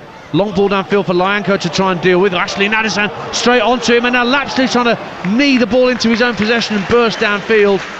But the ball got away from him and skidded through to Alex McCarthy. 1-0 to Gillingham. Takes a chance, Lyanco, and he's allowing that ball to bounce at centre half, and you've got Gillingham pressurising him really quickly at the top end of the pitch. Neil Harris definitely wanted a replay of that incident. Was giving the fourth official plenty. And Gillingham have given plenty in this first half, and they deservedly lead Championship Southampton as we reach half-time here at the Priestfield on Talksport 2. They went off at a serious canter did the Gills, and they got themselves in front by the 10-minute mark. Ethan Coleman broke away down the left-hand side, squared the ball across, cutting out goalkeeper and defenders and sliding into the far post. Ashley Nadasan got his first goal of the season for his new club. Southampton tried to respond as they grew into the half. The closest they came, a snapshot from Sekou Mara from the right-hand corner of the 6-yard box that hit the corner of post and bar but stayed out. And Matt Holland at the break, League Two deservedly lead their illustrious opponents. Yeah, I think so. A fascinating game, actually. You know that Southampton want to try and play. Well, the first 10-15 minutes they hardly had a kick because Gillingham were in their faces so quickly. They had no time on the ball whatsoever. They were pressurised from the front, snapping into challenges, and they couldn't keep the ball. As the half wore on, and after Gillingham scored, Southampton started to improve, started to break the press more often, started to get Genepo and Amo Amayor on the ball more, who looked their most threatening players. The two centre-halves, Lianco and Perot, were starting to break the press by taking it into midfield and beyond. And they looked a little bit better in the last 15-20 minutes of that half, but could easily have been 2-0 down right on the stroke of half-time. Fortunate maybe that a goal was disallowed just on the break. But I've been really impressed with Gillingham. The tempo, the intensity, the movement, the delivery for the cross and for the goal was perfect, and they've had a number of set pieces where the delivery's been excellent as well. It's been a really, really good performance from the League Two side. The age-old question remains, though, Matt Holland. Can Gillingham keep up those levels of intensity as you go deep into the second half? Well, I mean, look, they're a fit team. They've got the option to change things as well. That's what your squad's for. They made 5 changes already from the game at the weekend, with an eye on the game at the weekend against Accrington. So Neil Harris will feel as though he can make changes. I think he was really pleased with the changes at the game against Stockport at the weekend. The subs came on and made a difference, so he'll be hoping that something similar can happen this evening. Thank you for the time being, Matt Holland. Stay with us. I'll run you through all the latest scores, including half times, in just a moment here on your home of the EFL, Talksport 2. Well, Southampton were semi-finalists in the League Cup last year. They're in danger of falling at the first hurdle of this competition this season. With a half-time score, full second half commentary to come. Gillingham 1, Southampton 0. It is 1-0 to the Gills on Talksport 2 here on this Tuesday evening in the Carabao Cup. Let me bring you up to date here with all the goals elsewhere. Omi and Danta, Matt Holland is alongside me on commentary. We'll be back with Matt in just a moment. But at the moment, Huddersfield 1, Middlesbrough 3 is the latest score in the 7 o'clock kickoff. Riley McGree, the Aussie, has just scored Middlesbrough's third against 10-man Huddersfield. Mansfield have just gone 2 up on Grimsby in one of the 7:30 kickoffs. Rhys Oates for the Stags. Elsewhere, Swansea are 2-0 up against Northampton. Joel Perreault has his second of the night. And Peterborough have just been pegged back by Swindon. Rushan Hepburn-Murphy makes it 1-1 at London Road, and in the other 7:30 kickoff it's still Newport 0, Charlton 1. All these other scores are half times, like this one here at Gillingham. It's Accrington 0, Bradford 1, Barnsley 1, Tranmere 1, Blackburn 2, Walsall 2, Bolton 1, Barrow 0, Cheltenham 0, Birmingham 2, Derby 0, Blackburn 2, Exeter 0, Crawley 1, Forest Green 1, Portsmouth 1. Gillingham 1, Southampton 0 here on Talksport 2. Harrogate 1, Carlisle 0. Hull 1, Doncaster 1. Millwall 0, Reading 1. MK Dons 0, Wickham 0. Notts County 0, Lincoln 1. Plymouth 2, Leyton Orient 0. Port Vale 1, Fleetwood 1. Preston 1, Salford 2. Rotherham 1, Morecambe 1. Sheffield Wednesday 0, Stockport 1. Stevenage 1, Watford 1. Stoke 1, West Brom 0, Sunderland 0, Crewe 1, Sutton 1, Cambridge 1, and Wrexham against Wigan is still 0-0. They're just coming up to half-time there. That game got away slightly later than the rest at the racecourse this evening. But you're bang up to date with all the latest scores around the country. Richard Masters in conversation with Hugh Woozencroft. He's the Premier League Chief Exec, is Richard Masters. You'll hear more of that interview as we build up to the Friday opener live on TalkSport. Burnley against Manchester City. Remember, any Premier League game Friday night, Monday night, it's live and exclusive to TalkSport, as well as Saturday lunchtime games and we'll bring you a regular 3 o'clock Saturday Premier League commentary over on Talksport 2 as well, or sometimes Talksport at the moment because the Summer Series Rugby Internationals are ongoing. We've got 2 more for you on Saturday. But we just heard there from Richard Masters on time wasting, Matt Holland. Here's my theory on this. I think there's a concerted effort from players and managers this weekend to rubbish the idea, to throw it out as being needless, because they want the dark arts, they like the dark arts, they need the dark arts, players and managers. They don't want the dark arts to lead the game because they feel it's too important, so they will push back against anything that threatens it. This is a real line in the sand that Howard Webb has drawn here. It'll be fascinating to see how it plays out in the next few weeks, whether games will continue to be 100 plus minutes or whether that'll just be cut back somewhat. Maybe players will adjust to what's being asked of them from officials, from the Premier League, from the EFL, and they'll start perhaps just being a little bit more well behaved and accepting that they can't time waste because it'll just only get added on anyway. So maybe in the next sort of 2 or 3 weeks we'll just see that just adjusted slightly, and we'll see less added time. But somebody's got to blink first. It's whether it's the referees or whether it's the players and the managers. It's usually the referees. Sorry, it's usually the players. When a new law comes in, new rule, then we've seen it before. Pulling in the box, for instance, penalties were given for it. All of a sudden, 2 or 3 weeks down the line, you see less penalties given for it. So it's usually the referees that blink first. It'd be fascinating to see what happens on this occasion.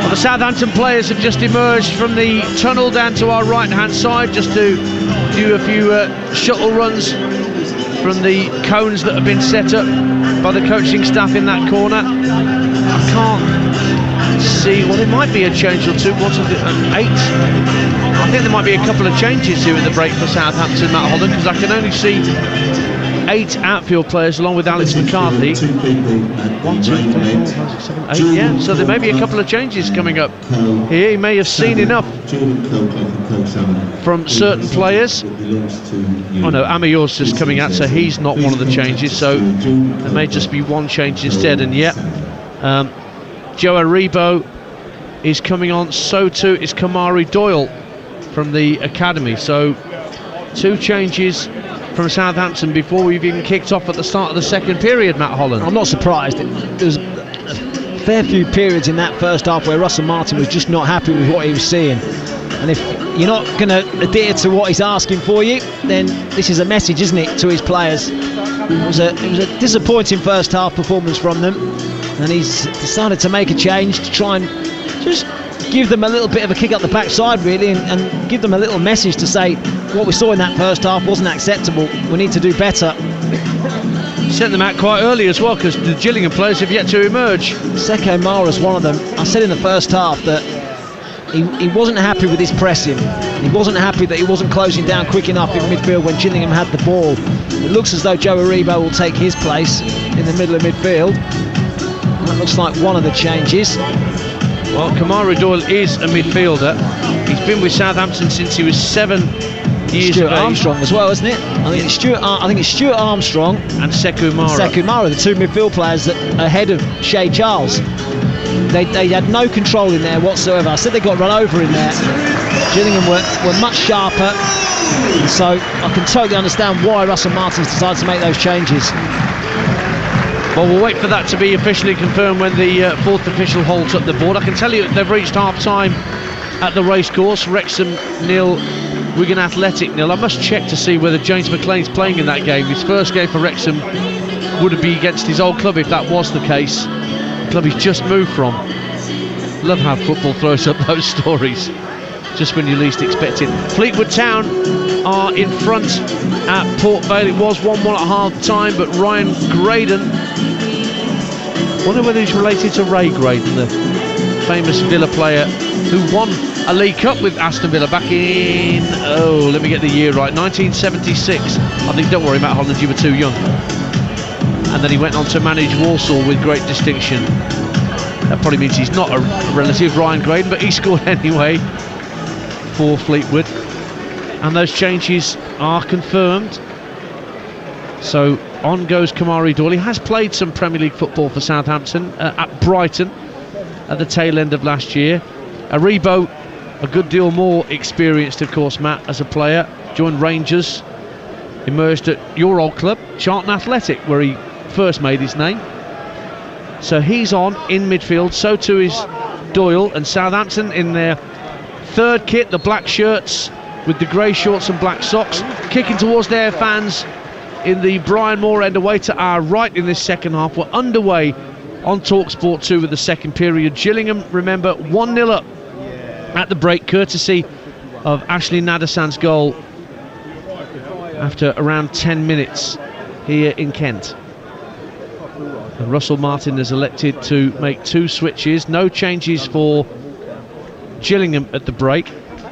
I'll run through their lineup in just a minute, but I'll pause for a moment because Romain Perraud has just trotted over halfway, finds Leanco, will give it back to Perraud, moves purposefully into the Gillingham half, goes out to the left hand side for the substitute who's just come on, Doyle, but he's dispossessed and Gillingham will want to throw. So Gillingham have Morris in goal, Alexander, Aymer, OG and Clark in the back 4, Lapsley, Coleman, McKenzie, Jeffries and Clark in sort of a 5-man midfield. That's Jaden Clark. There are 2 Clarks out there for Gillingham, and Nadasan the goal scorer up front. For Southampton, it's now McCarthy in goal, Bree, Lyanco, Perraud and McHomer in their back 4. And then in midfield it's now Doyle, Gineppo, Charles and Amayor, and Aribo supporting Shea Adams in attack. James Bree wins it back for Southampton and finds Perraud at the edge of his own penalty area. Huddersfield have got a late goal back against Middlesbrough in that 7 p.m. kickoff. It may not be enough. Kyle Hudlin gets the goal for Huddersfield.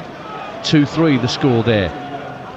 Lincoln have a second at Notts County. Lasse Sorensen, so Notts County 0, Lincoln 2 at Meadow Lane, and Barnsley 1, Tranmere 2 at Oakwell. The League 2 side back in front through Samuel Taylor. Throw to Gillingham, a couple of minutes gone. Things haven't really settled after the restart yet, have they, Matt Holland? No, they haven't. We talked about the 2 substitutions that Russell Martin's made. I can totally understand why. Wants a little bit more athleticism, a little bit more movement from the middle of the pitch, pressure on the ball when they haven't got the ball, extra legs really. And there wasn't enough of that in the first half from them. So who is closest to Che Adams now that Sekumara's gone off? Now Nadasan trying to make tracks down the right hand side. Leanco comes across, well, couldn't keep it in play though. It's a throw to Gillingham, level with the Southampton penalty area at the Raynham end. 1-0. It's actually still the same shape dance because Sekumara and Stuart Armstrong were ahead of Shea Charles and both given the task of getting close to Shea Adams when they had the ball. So it's just the same really. Doyle and Aribo will both be looking to try and join him as much as possible, and obviously try and get the ball out as wide as much as possible, because in the first half it was the 2 wide players for Southampton that were their most threatening. Jaden Clark almost won a corner for Gillingham, but Meg Homer scurried back and kept the ball in play. OG with a deep ball into the Southampton box, but that's comfortably claimed by Alex McCarthy for the Saints. 139 appearances now since he arrived in 2016. He's forever been the bridesmaid as the Southampton goalkeeper, but getting a rare opportunity tonight. Made 6 Premier League appearances last season, McCarthy, and his kick downfield eventually is worked back to the halfway line. Blackburn in front for the first time tonight against Walsall. Twice they've been behind, but Jake Garrett now gives them a 3-2 lead at Ewood Park. Newport equalise against Charlton. Sorry, Matt, I didn't want to point that one out. Well, I'll point it out for you. Aaron Wildig for the Exiles. All square at Rodney Parade. 1-0 to Gillingham here at Priestfield. 4 minutes gone, second half. Southampton moving the ball into the Gillingham half. And it's with Meg Homer finding Doyle, another youngster from the Southampton Academy. Now taking over down that left-hand side, Shea Charles. Gets to the left-hand corner of the box. It's laid back to Kamari Doyle. James Bree right in the centre of the Gillingham half, just tucking in from right back for the moment. Plays it left and Perraud slides the ball quite deliberately out to the left-hand side, and Meg Homer tries to get a cross in, blocked by a couple of Gillingham legs, and the ricochet works for Ethan Coleman. Tries to release Nadasan down the right-hand side, but the ball drifts out of play in that Medway stand opposite us, and it's a throw to Saints. 1-0 Gillingham. When you start lifting shapes, it can make a bit of a fool of you at times, can't it? Because managers now are trying to do different things. We've just seen James Bree there, the right back, go to central midfield. He was alongside Romain Perrault, who's the centre half. So the centre half and the right back were both playing in central midfield. Just a real constant rotation of positions now in modern football.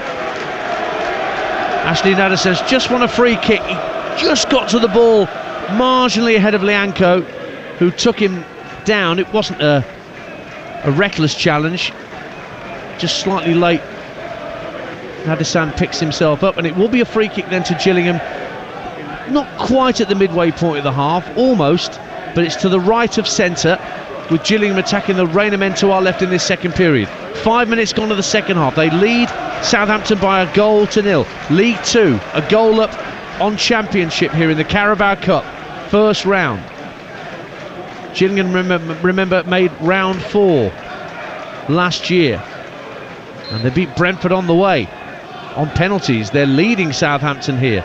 Shea Alexander with the free kick, sent deep into the box. Oji trying to get round to the back post. It's in front of goal and tucked away by Robbie McKenzie. 2-2 for the centre-half come midfielder for Gillingham. He put one away in the first half that was ruled out, but that one counts, and Gillingham now have clear blue water between themselves and Southampton. Shock most definitely on. Robbie McKenzie makes it Gillingham 2, Southampton 0. They'd actually started a little bit slower in this second half, Gillingham. First half, the tempo was absolutely brilliant, closing Southampton down at every opportunity. In the second half, Southampton has dominated the ball, asked a lot more questions at the start of this second half, but we saw in the first period how dangerous Gillingham are at set pieces. Corners and delivery into the box was something that Southampton struggled to deal with, and once again it's the same. A deep ball into the penalty area. Oji heads it back into the danger area, and it's McKenzie on hand, 4 yards out to poke it past Alex McCarthy. Shock is very much on. 7 gone, second half. Gillingham 2, Southampton 0, and Robbie McKenzie, who's a bit of a fan favourite here, arrived a few years ago from Hull City, made over 100 appearances now for the Gills. How about that? 2-2 for Robbie McKenzie. Top goal scorer. You'll be reminding the players of that in the dressing room after, no matter what happens during the rest of this match.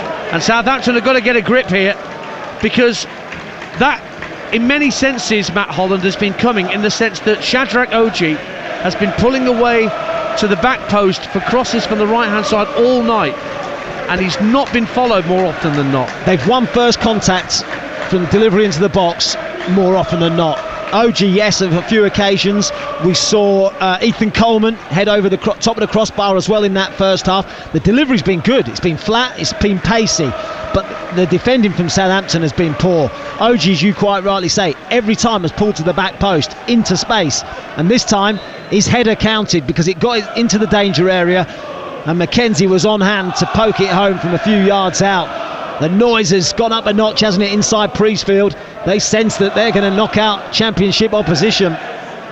53 minutes gone. Gillingham have a throw, midway point of the Southampton half, on this near side to us, the left, with Gillingham in their blue and white graded shirts attacking the Raynham end. It's thrown in by Oji to Max Clark, the left back, drills across into the box, headed up in the air by Bree. Where's that going to drop?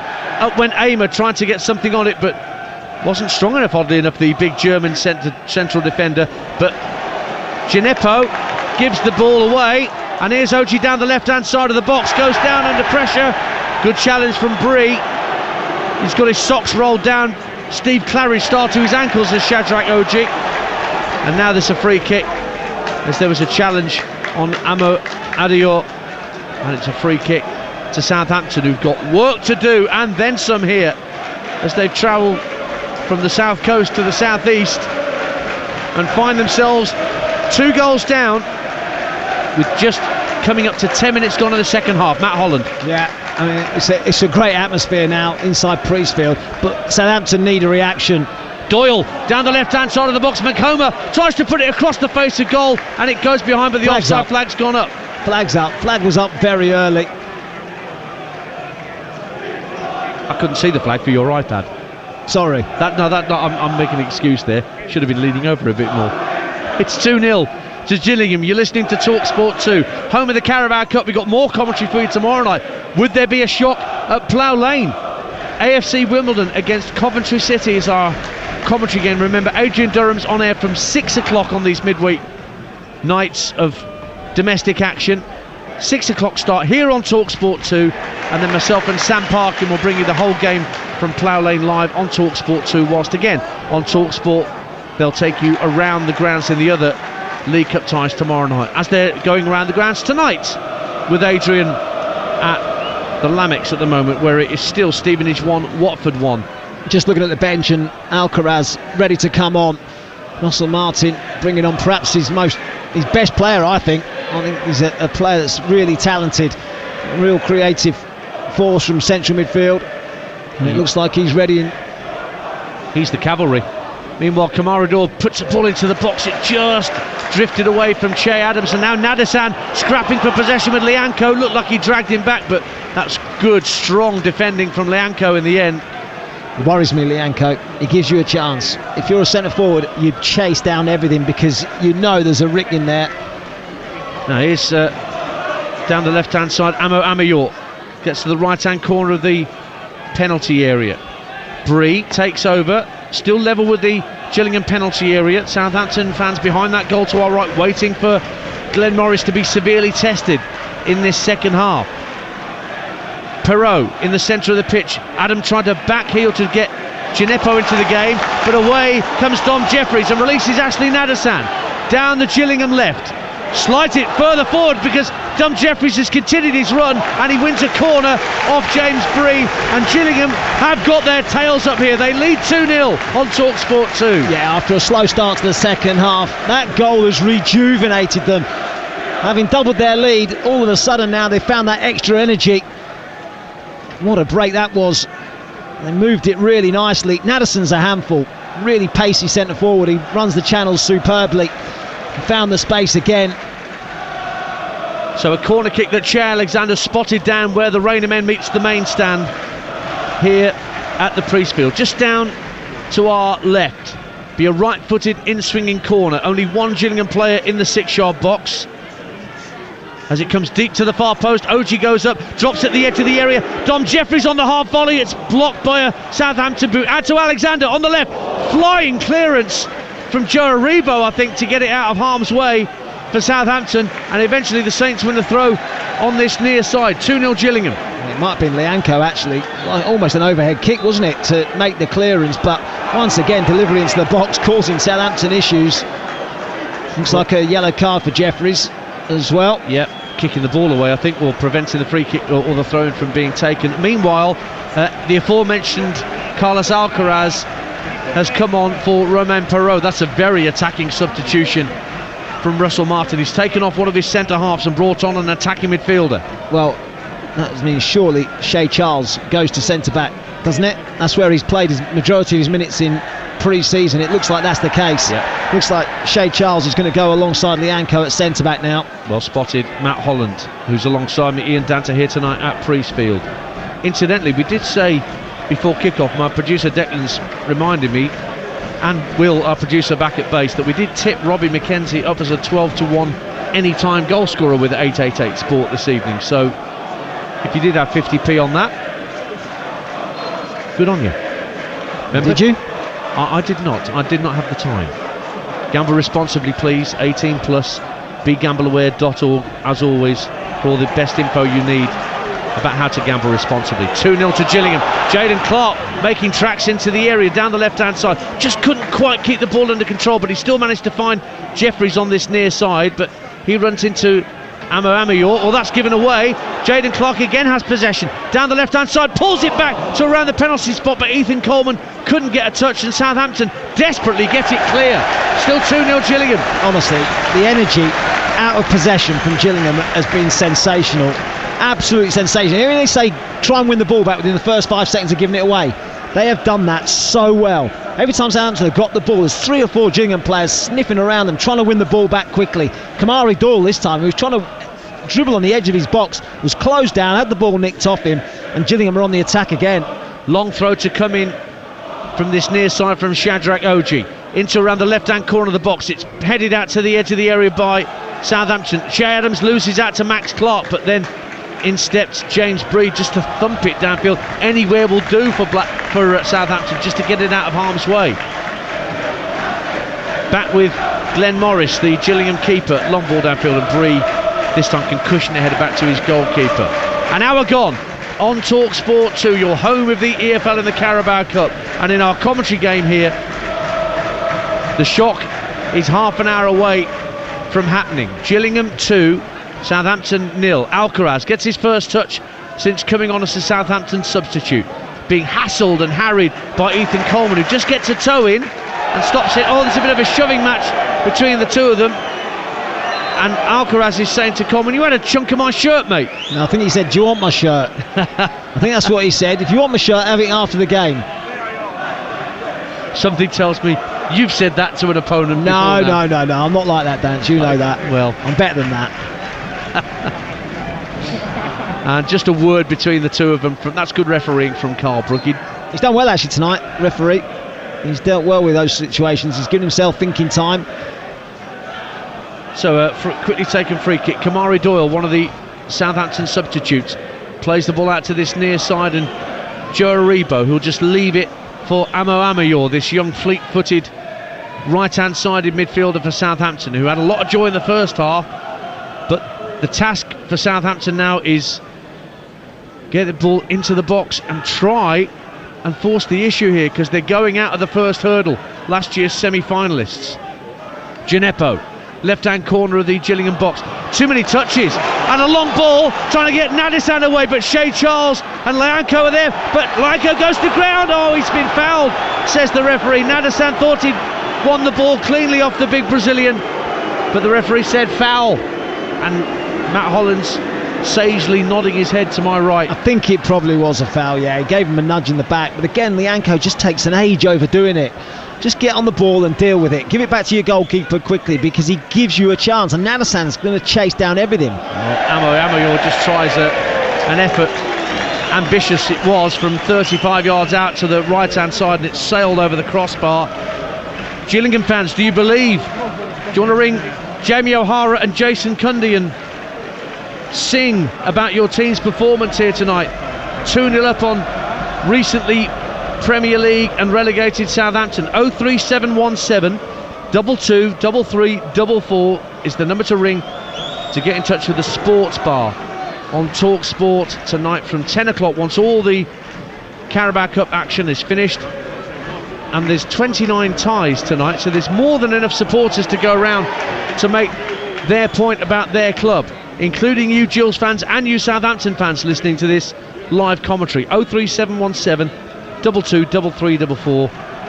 Get your point across on national radio with Jamie and Jason. 63 minutes gone. Gillingham can see the throw. Long foot in from Jaden Clark just to keep the ball away from Moussa Gineppo. And then another long foot in, and Nadisan's trying to be played through the middle again. Now, was he nudged by Shea Charles? He was. Referee spotted that. He got caught in a bit of a Southampton sandwich there, did Ashley Nadisan. Now there's an off. I'm not sure whether that was denying a clear goal scoring opportunity by Shea Charles, and Lianco was there on the cover as well. But the referee certainly wants a word with the youngster who's just moved to Southampton from Manchester City. Nadisan was looking likely to burst between the two of them through the centre there, Matt Holland. I think Lianco probably was in a position where he would have stopped him, but he gave the referee a big decision to make. It's a foul, it's a yellow card, and I think that's the right decision from the referee. No need to make the challenge because Lianco was covering around him. And Nadisan's pace once again causing those two centre-backs an issue. They looked for him early, and that's what they've been trying to do whenever they've had the opportunity, Gillingham. And they're taking their time over this free kick, and there's a Southampton player stood right in front of the ball. Well, last time they had a free kick in this position, it ended up in the back of the net. And now the referee's telling the Southampton player, I think it's Amawell, just get away from the ball. And that's time. That is time wasting in full effect right there. A Southampton player standing a yard from the ball, stopping the free kick being taken. That's what we want cut out of the game. I don't know why he's doing it, because they're 2-0 down anyway. Yeah, let him get on with it, surely. 64 gone, Gillingham 2-0 up, and a free kick in the centre of the Southampton half. Alexander clips it in, headed up and out by Shay Charles, but back out to that right-hand side. It's then sent back into the centre circle for Max Clark. Clark chips the ball neatly over the top. Jaden Clark brings it down. Can he find a teammate? He's got his back to goal. Has to send it outside the area to Coleman. Now on the right-hand side. A chance for Jaden Clark to get the ball in the box. Clark just brings the ball down on his thigh. He's got Alexander out there with him. Good 1-2 at the edge of the box. McKenzie hits the ball against his own foot. Oh, did it? No, it came off a Southampton player. Corner kick to Gillingham. Great second half for the Gills. And they're still 2-0 up here, Matt Holland. Yeah, and they're pushing hard for a third. In the last sort of 10 minutes or so, they've had Southampton on the back foot. Southampton can't get out, and it's another corner. Can they deal with this one any better? Max Clark goes over to the corner where the Rainier meets the Medway stand to take this resulting corner. Give you more goals that have gone in elsewhere in just a moment, but let's see what this Gillingham corner can bring at the Rainier for Max Clark. Left-footed in swinger, round to the 6-yard line, headed down by Coleman, drops for McKenzie! 3-0! Robbie McKenzie's gone goal crazy at the start of this season, and Southampton, last season's semi-finalists, are crashing out at the first hurdle, and Southampton fans are already exiting the Priestfield because they're going out to League 2 Gillingham. Robbie McKenzie gets his second of the night, crashing the ball home from just over 20 yards out, and it's Gillingham 3, Southampton 0. It's absolutely bedlam inside Priestfield. It's bedlam in the Rainham end. Mackenzie's gone celebrating at that far end, in that far corner, and loads of the Gillingham fans have run down the steps and just congregated in the corner to celebrate with the Gillingham players. Another ball into the box, another first contact for Gillingham. They won the ball, I think it was Ethan Coleman, won the header again. It deflected, ricocheted to the edge of the box, and Mackenzie hammers it home like an arrow into the bottom corner. Can't see Southampton getting back into it. They've hardly had a chance in this second half. Gillingham have kept them at arm's length. They've deserved this lead. They've played with real energy, real purpose, and this is a really complete performance from them. So what Russell Martin has done, he's taken off Shea Adams and he's brought on the giant 6'7" Paul Onuachu, who had an extraordinary goal record at Genk in Belgium before he came to Southampton. He's just handing the captain's armband to Lianco, and he will take the restart, Onuachu, but a thankless task for him. He's got to try and help his teammates mount a comeback from 3-0 down, and they've almost lost possession right from the kickoff. Gillingham 3, Southampton 0, and a quarter of the game to go on Talksport 2. Incredible, isn't it? You know, look, Russell Martin's made 11 changes. These players would have been champing at the bit, desperate to be in that first team when they played Sheffield Wednesday at the weekend. I'll come back to that in a moment. Because Amayor is coming away down the right-hand side for Southampton. Then it's Doyle. Finds Bree, right-hand corner of the box for the Saints. But the poor pass from Bree. He had to go and retrieve his own poor pass for Doyle. At least there was good energy from James Bree there. Aribo plays the ball in field to Doyle, and he was fouled by Lapsley, and that's a free kick to Southampton. Goals elsewhere. Port Vale 2, Fleetwood 2. They equalise Vale through Josh Thomas on loan from Swansea for the season. A lot being said about that youngster. Sunderland equalise against Crewe 1-1. Chris Rigg. Fajiri Okenabir, he has got a second from the penalty spot for Cambridge, who lead 2-1 at Sutton. Newport 2-1 up against Charlton, Will Evans. Doncaster 2-1 up at Hull, George Miller. Accrington equalise against Bradford, Josh Andrews. Brandon Thomas Asante equalises for West Brom at Stoke, and then Andre Vidigal puts Stoke straight back in front. It's 4-2 Blackburn. John Buckley. Now Newport are 3-1 up on Charlton. Seb Palmer Holden, and Charlie Savage has his first Reading goal. They're 3-0 up at Millwall. Here's the free kick for Southampton. James Bree into the area. Onuachu, an obvious target. He heads it down. It's only half cleared off the line, and Alcaraz tries to get the shot away from 6 yards, but Che Alexander blocks it over the bar for a Southampton corner. 3-0 to the Gills. What a block, what a block. Look, for all the money that Alcaraz was just going to smash that home, but Alexander from nowhere dived in front of that shot and has conceded a corner, but he won't mind. He has saved his side a goal. Breeze corner in front of the remaining Southampton fans. Comes out to the edge of the area, volley from Kamari Doyle. It's blocked, and then poor touch from Shea Charles.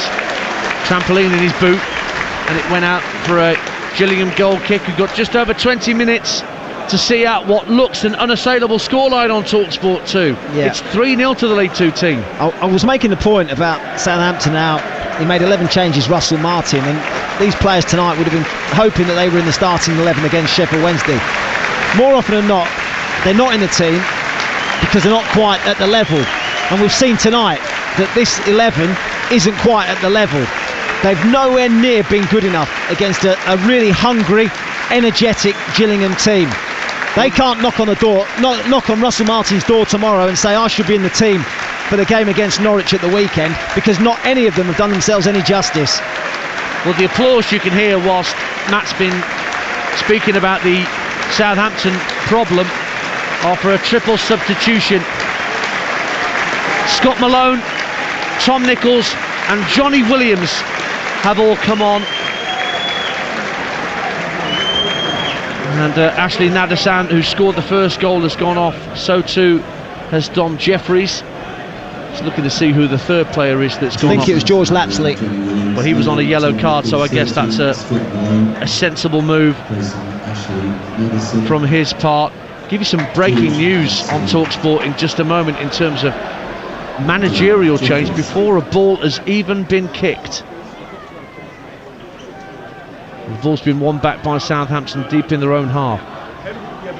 Wycombe Wanderers have taken the lead in the Buckinghamshire derby at MK Dons. Brandon Hanlon makes it Milton Keynes 0, Wycombe Wanderers 1.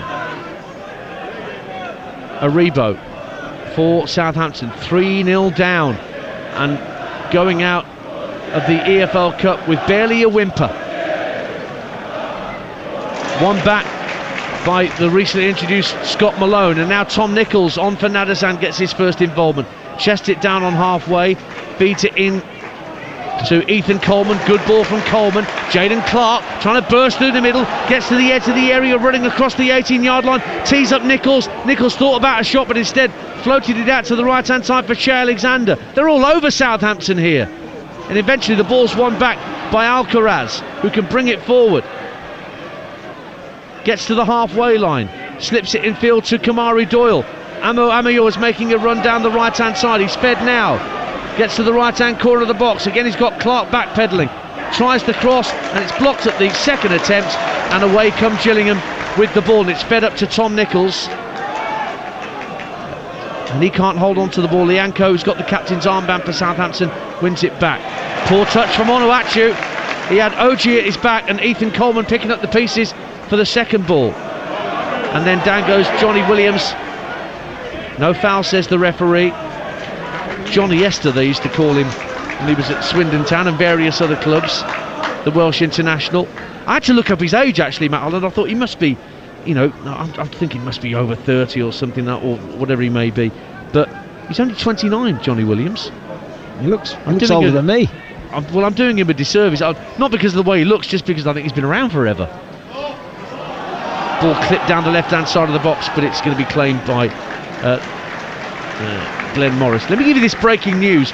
Wolverhampton Wanderers have just announced that the club and Julian Lopetegui have reached an agreement to part ways, ending his 9-month stay as head coach. Now, we've got Wolves' first 2 games away to Manchester United on the Monday Night Football live on Talksport, and our Talksport 2 commentary next Saturday afternoon, a week on Saturday the 19th, home to Brighton and Hove Albion. That will be a commentary game I'll be at for Talksport 2 on Saturday the 19th. As well as Lopetegui, his backroom staff will also leave the club. Lopetegui has said in a quote, "I wish Wolves and everybody at the club the very best of luck for the future and thank them for the opportunity granted for me to take charge of this wonderful club."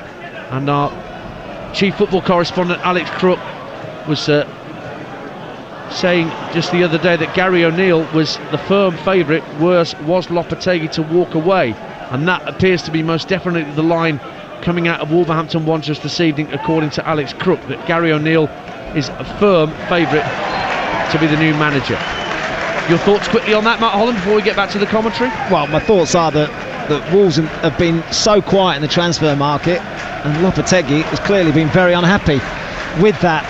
And we've seen it in the past, managers leave just before the season, just very close into the season, because they've not been happy with the transfer dealings of a club. And I think Lopetegui is in that position where, you know, he's lost some key players and they've not been replaced, and he feels as though his squad's bare going into a Premier League season, and all he can see is a struggle this year. So that's the reason why he's decided to depart. More on that with Jamie O'Hara and Jason Cundy, I'm sure, in the sports bar from 10 o'clock tonight over on Talksport. Any Wolves fans listening to this, get your calls in about what you feel about. I think Lopetegui felt his hands were tied. 03717 22 33 44. 15 minutes to go. Gillingham 3, Southampton 0 if you're just tuning in. Yeah, I'll say that again. Gillingham 3, Southampton 0. But it is not a freak scoreline in terms of, it's not a case of Southampton being all over Gillingham and they've been caught with a sucker punch. It's been quite the opposite, Matt Holland. Yes, indeed. Very impressive, the home team. Excellent performance. Deserved to be ahead. Didn't quite catch the attendance, but it was over 7,000. Yeah, I know that. It was 7,000 and something. So good turnout at Priestfield, and they've enjoyed their team's performance. They've been excellent. I guess the question on most Gillingham fans' lips now will be, can they follow this up on Saturday against Accrington Stanley and make it 3 wins from 3 in all competitions and get this season off to the best possible start? You were very close with that attendance. 7775. I heard 7. Well, there you go. 7775.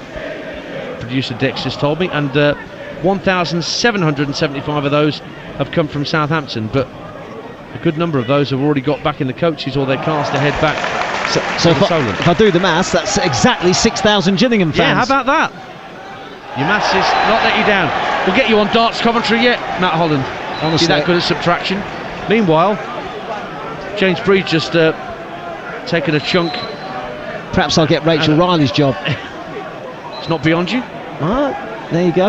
A in maths. Well, we're counting down to full time. 13 minutes left, and Gillingham.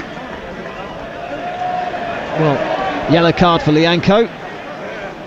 Another yellow card, and that for a fairly strong challenge in midfield, which has led to a Gillingham free kick. Pretty much at the midway point of the half, but about 10 yards in from this near touchline. Played short to Johnny Williams. Infield it goes to Coleman, back to Williams, and he just rolls it back to Shea Alexander. Early ball out to the right hand side. Aymer finds Oji in the right wing position. What's he doing there, Shadrach Oji? Can't go past his man, and it goes out of play in the end. He wasn't quite sure what he was doing there either, was he? No. Faced with the defender, he didn't quite know what to do with the ball. Ran it out of play. But we also credit Oji for setting up that second goal. Oh, it's not his job, is it? No. Right wing. But at the left side of the centre half, he's only young, Shadrach Oji, having come from the title winners Leyton Orient in the summer. He's just 21. Came over from Ireland a couple of years ago. He is a Republic of Ireland youth player, Shadrach Oji. I imagine there'll be a few of the Republic of Ireland scouts looking at him and feeding back to the management team about his progress. Just thinking as well, Lopetegui. Wolves have got Man United away on Talksport on Monday. Yeah. Wow. Man United invested in their squad. Although I don't think the new signing Hoyland's going to be available for a while, is he? No, a couple of weeks, I think. Yeah. Yeah, that's live on Monday on Talksport with Adrian as part of our coverage, hosting from Old Trafford from 6 p.m. on Talksport. All the build-up, all the weekend's football analysed the very best possible way with Adrian and the team, and then full commentary on Manchester United against managerless, for the moment at least, Wolverhampton Wanderers. And more news from the EFL in the last hour. Leeds United have just confirmed injuries for captain Liam Cooper. He injured himself in getting one of Leeds' 2 goals on Sunday in their 2-2 draw with Cardiff. And Crescencio Somerville also injured. They're ruled out for several weeks. They're at Birmingham on Saturday. Just thought I'd mention that. Might give us half a chance. I think the last time we played Leeds, I think it ended up 5-4 to Leeds just after Christmas a few years ago at St Andrews. It was a thrilling game. I think Luke Ayling got the winner. Swansea have beaten Northampton. They're through to the next round of the Carabao Cup. Gillingham are 3-0 up here as well. And down the left-hand side, Scott Malone digs out a lovely cross. Volley towards goal. Brilliant save, McCarthy. Tom Nichols wanted a 4th goal for Gillingham, but Alex McCarthy had other ideas. Lovely move from Gillingham, though. Stays 3-0. They're playing all the football. They've been excellent. I tell you what, Scott Malone, I remember coming through as a youngster at Wolverhampton Wanderers, the club we were just talking about, dug out a super cross there. Southampton need to be careful here because the frustration's starting to boil over. Yeah. You know, Swing Lianco going to a heavy challenge. Alcaraz has just done something similar. Russell Martin just telling his players to calm down. The 3-0 down, it looks like they're going out of the competition. Don't get anyone sent off as well now. Keep your heads. That's the message from Russell Martin. So problems for Wolves without a manager, problems for Leeds without several first-team players. Leeds are playing Shrewsbury in the Carabao Cup tomorrow night. More ties. Adrian back on air here on Talksport 2 from 6 p.m. with all the build-up, and then our commentary tomorrow night. I'll be with Sam Parkin at Plough Lane to watch 2 of his former clubs, AFC Wimbledon and Coventry City Lockhorn. So another game between League 2 and Championship, and this one between League 2 and Championship has been largely one-way traffic all the way of the League 2 side. Oh, Johnny Williams, lovely skill in the middle of the park, but then he tries one trick too many and loses possession. But then OG steps in to win it back on halfway, and here comes Gillingham again, driven out to Scott Malone on this near side, the left.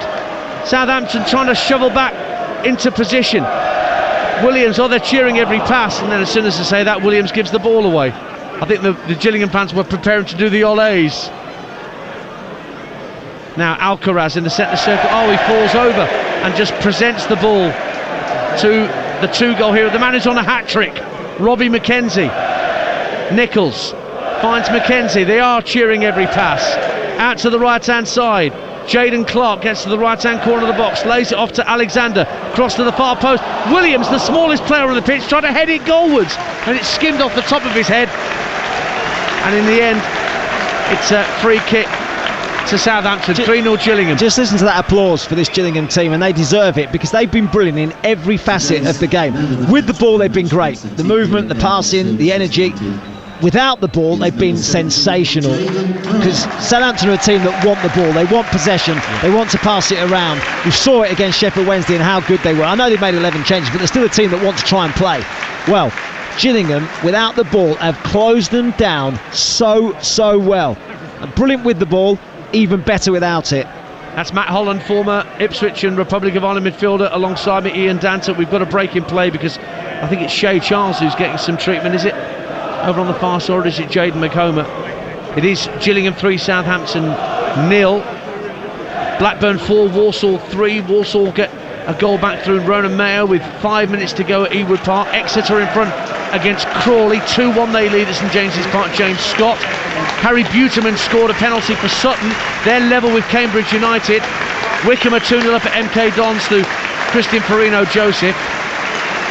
And Portsmouth 3-1 up at Forest Green. Kusinu Yengi gets another goal for Pompey. What sort of parallel universe are we living in when Johnny Williams is going up for a header at the far post from the cross? Brilliant. A substitution as well for Gillingham. Jaden Clark just coming off to an unbelievable reception. Well, he's just been given the man of the match award, I believe. Yeah, he's been brilliant. He has been brilliant. So tricky. And on in his place has come Joe Gabode, who's a youngster himself, just 18 years of age, coming through the Gillingham Academy. He had dual registration last season with Hastings United, not too far from here. yet to score a senior goal. He is a striker, and he's a decent old unit. They're having to bring on another change here. Tyler J. Dibbling, another academy youngster for Southampton, is having to come on. It's Magoma, I think. Yeah, he's going out to the left-hand side of midfield for Southampton is Tyler J. Dibbling, because Magoma on his first appearance for the senior side has just picked up a knock and is being led round behind the goal. We're back underway. Gillingham 3-0 up with just over 5 minutes to go. Their tails most definitely up. Ball toe pokes out of play by Max Clark. And a throw to Southampton. Southampton are at home to Norwich at the weekend. That's a decent game in the Championship. We're going to say that every week in the Championship, because I think it's the strongest Championship we've ever seen. Honestly, with the teams that have gone down, the teams that have come up, the teams that you thought should have done better last season, like Norwich, like West Brom. That Middlesbrough went close last year. I think it's the toughest division that I've ever seen in the Championship. Without question. Without question. I know they say it every year, but I think we can truly say it with evidence to back that up this year. Plenty of evidence. And remember, loads of Championship commentaries. I'll actually be at the Coventry Building Society Arena Saturday lunchtime as part of Game Day. This will be on the Talksport app for the first half. Got so much live football for you on Saturday. We've got the Lionesses against Columbia on Talksport 2. Our coverage starts at 11. Game Day on Talksport comes from the Emirates. Arsenal against Nottingham Forest is our lunchtime offering from the Premier League, notwithstanding the fact that we start the season on Friday night with Burnley against Manchester City on Talksport. And then at 3 o'clock, Bournemouth against West Ham is the Talksport 2 Premier League game with Nigel Adderley and Perry Groves. But I'll be with David Nugent at the Coventry Building Society Arena. Coventry Middlesbrough 12:30. We'll start on the app and then move to Talksport 2 in the second half. I did the two semi-final legs of the playoffs between those two sides, and the first game might well have been 0-0 at the Coventry Building Society Arena, but what a match. Best 0-0 draw I've ever seen. Well, I did Luton Sunderland, and that was a really good game as well. Good skill from Doyle for Southampton as they try and get a consolation goal at least, but Amayor's taken out by Max Aim. I think that's going to be a yellow card for the Gillingham number 5. Well, he can hold his head up. Amayor, he's been excellent, hasn't he, for Southampton? His first pro contract and excellent in pre-season. He's carried that form into this game as well, despite his team being on the end a bit of a hammering. He's been impressive. He's probably been the only one out there that's given a yellow card for Russell Martin for too much back chat to the referee. I don't know whether he thought there should have been a more severe punishment for Raymer for that challenge, but he got a yellow card. It's actually to the fourth official, I think, the back chat. He's been giving him some stick. There's a ball that went out a moment ago, which he didn't. Well, the fourth official thought it was out. He didn't. Made his feelings clear. He's doing it again now. He needs to be careful. He's just been booked. Down the right-hand side, Amayor up against Max Clark, and Clark gets a foot in. But I think I was about to say Amayor's probably the only one out there who might have given Russell Martin food for thought with regard to at least the squad. Yeah, on Saturday, if not necessarily the starting lineup. No, I'd agree with that. Magoma did okay as a youngster, didn't he, at left back as well? Yep. But he's picked up a knock clearly. Amayor, definitely their best player. Millwall 0, Reading 4. What a night for the Royals in South London. Mamadi Camara, Ruben Sellés getting a tune out of his players early doors. Millwall 0, Reading 4. Here comes Southampton trying to get a goal back, and they have one back through Carlos Alcaraz, who turned at the edge of the area and fired low past Alex McCarthy. It would appear to be nothing more than a consolation. Alcaraz is dashing back to the halfway line and hoping, presumably, the referee adds on 13 minutes at the end of the game. He may not, but it is Gillingham 3, Southampton 1. We'd expect a fair bit of added time, wouldn't we? So you can understand why Alcaraz has rushed back to try and get Gillingham underway quickly. You talk about Amayor being the one that's giving him a headache. Alcaraz is a good player as well, isn't he? I know he hasn't played his best since he's come on, but he's, I think, really creative and a top player for them, and he's a really good finish as well into the bottom corner. Yeah, real accuracy with the effort. Yeah, first time Glenn Morris has been beaten this evening, or had really been fully extended, and he saw the ball drift past him into the bottom corner. But there's not many Southampton fans here to see that go in. Quite a few have departed the Priestfield for their cars and coaches to head back home. Alcaraz gives the ball back to Shea Charles at centre half. Now it's Alcaraz again, finding James Bree still inside his own half. We're about to find out how much added time there will be at the end of the 90. OG clears for Gillingham. Malone gets a foot in just to keep it away from James Bree. And here comes the board. 7 minutes. We're into that now. So, all right, not 13 minutes, but 7's a fair old chunk of added time. Feels about right, that, I would say. Well, we've had a number of substitutions, which you presumably allow 30 seconds or so for each one. Yep. And goal celebrations. Yep. And we've had a few of those as well. 3-1 to Gillingham as we're into that 7 minutes of added time. Edge of the area, Southampton trying to get a second and set up a grandstand finish here. James Bree, right hand corner of the box, teases the ball to the far post, headed up and out for a goal kick to Gillingham. And I think Glenn Morris is being told by the referee, don't time waste this goal kick, get on with the game. 3-1 Gillingham. Well, he spotted it down quite quickly, so there's no point, is there? Because as you say, he'll only add it on anyway. Yeah. So you might as well just take it. It was Dibbling who had the header that went over the bar, the academy substitute who came on for the injured Makoma for Southampton. Lianco only half heads clear, under pressure from Gabode, but away comes Doyle with the ball for Southampton in the centre circle. Amoyo wants it on this near side, but Aribo takes over. He had a kick out at Lianco, Gabode. Now here's Aribo, right hand corner of the box, faced up by two opponents. Amoyor is on the overlap, trying to check onto his favoured left foot maybe and get a cross in. Max Slot holding him up, rolls it back to the edge of the area. Gineppo tries to tee up Doyle for Southampton. Amoyor again, right hand corner of the box, just moves into the penalty area, down towards the byline, twists away from a couple of challenges, doesn't deliver the cross, rolls it back to Shea Charles. Alcaraz loses out, anywhere will do for Gillingham, and Che Alexander just puts a tired ball downfield and drifts out of play for a throw to Southampton. 3-1 Gillingham. All hands on deck now for Gillingham, everyone behind the ball, just trying to see this out. What, we've got 5 left.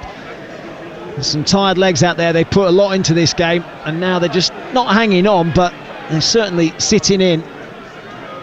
Gillingham 3, Southampton 1. We've played a couple of minutes of these 7 that have been added on at the end of the 90. And one thing different this year, they do indicate on the scoreboard that we have gone past 90. The clock doesn't stop at 90 minutes anymore, so supporters know how much stoppage time has elapsed when they didn't before, unless they had a stopwatch running like we do. Here's Amoyor for Southampton, midway point of the Gillingham half. Well, there's a foul on Alcaraz. Scott Malone brought him down. Now Southampton have got an interesting free kick position here. God, they could do with James Ward-Prowse on the pitch at this moment, but it's to the right of centre, about 25 yards out. Suits a left footer really, rather than the right, but it's Alcaraz that looks like he's taking control of this. He's got the ball in hand, just about to spot it. Indeed, Alcaraz probably pulling rank over Samuel Amoyor, who is the left-footed player and might fancy having a crack at goal here. There's a 3-man Gillingham wall, about level with the penalty spot, on the left-hand side of their penalty area. Alcaraz and Amoyor standing over it. Which one goes for goal? It's Alcaraz who goes for goal and hits the side netting.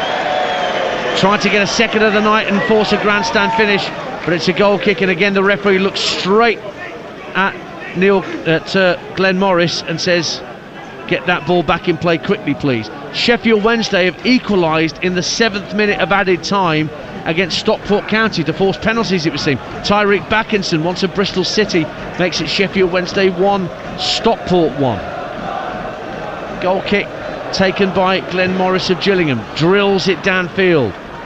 Gillingham about 4 minutes or so away from a famous cup shot to rival some of their other cup exploits of recent times, including that win on penalties at Brentford last season that got them through to round 4. They lost at Wolves in round 4. Wolves, who've seen their manager walk out on the club tonight, if you just tuned in. Julian Lopetegui has left Wolverhampton Wanderers as their manager. More in the sports bar from 10 o'clock over on Talksport. And Gillingham fans, why not give Jason Cundy and Jamie O'Hara the benefit of you having viewed this game and tell them just how good the Gills were. 03717 2233 44.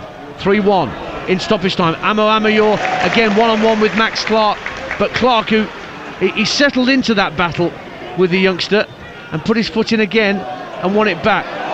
Then Doyle loses out. Alcaraz gets a foot in, but OG lets the ball run across his body, lets the ball roll back to his keeper.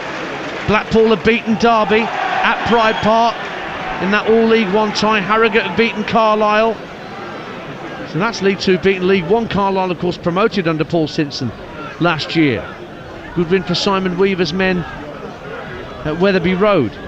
Southampton coming forward with Tyler J. Dibbling down the left-hand side as he won a corner. No, it's a throw. 5 minutes of the minimum 7 have gone. 3-1 to Gillingham. Yeah, it is going to be a shot. I mean, Southampton, of course, semi-finalists of this competition last year, got beat by Newcastle. Just shows how good a performance this has been from Gillingham. Despite the fact that Southampton have made 11 changes, it's still a strong team that Russell Martin was able to select. But Gillingham have been far the better side over the course of the 90-odd minutes. Southampton in possession with Lianco, drills a lovely diagonal ball downfield, down this right-hand side for Amo Amayor. Again, he's taken on Max Clark, comes in field, tries a shot, it's deflected away from goal, has another drive, deflected by Onuachu and saved by Glenn Morris right in front of goal. That could have gone anywhere off a deflection off the giant Onuachu, but it actually worked in the Gillingham keeper's favour. 3-1. Yeah, and that's just about it, isn't it? We're 96, time running towards 97. Time at a premium for Southampton. That had to go in. It didn't, and there's no time, you feel, to score the 2 goals that they require to take this to penalties. Another drill ball downfield by Lianco, but too long, too straight, 2 bounces, and it's straight through to Glenn Morris. Stoke have beaten West Brom 2-1 in the Carabao Cup, and Ian Everett's beaten his old side. Bolton go through at the expense of Barrow. Port Vale beat Fleetwood 3-2, banishing the memories of that 7-0 defeat to Barnsley in the league on Saturday. Port Vale. At the end of this game, Southampton have the ball where they least want it, in their own defensive third. And there goes the full-time whistle. League 2 Gillingham have knocked out Championship Southampton. Neil Harris said before the game, don't expect a lot from us tonight, we won't see much of the ball. Well, they didn't. They only had about 27% of possession, but what they had, my word, how they made it count. They win 3-1. Ashley Nadazan, as early as the 12th minute, had them in front, steering home Ethan Coleman's cross from the left. That was the score at half-time. And then Robbie McKenzie made it 3 goals for the season in total, following up his winner at Stockport with 2 goals either side of the hour. The third, just after the 3-quarter mark of the game, crashed home from the edge of the area.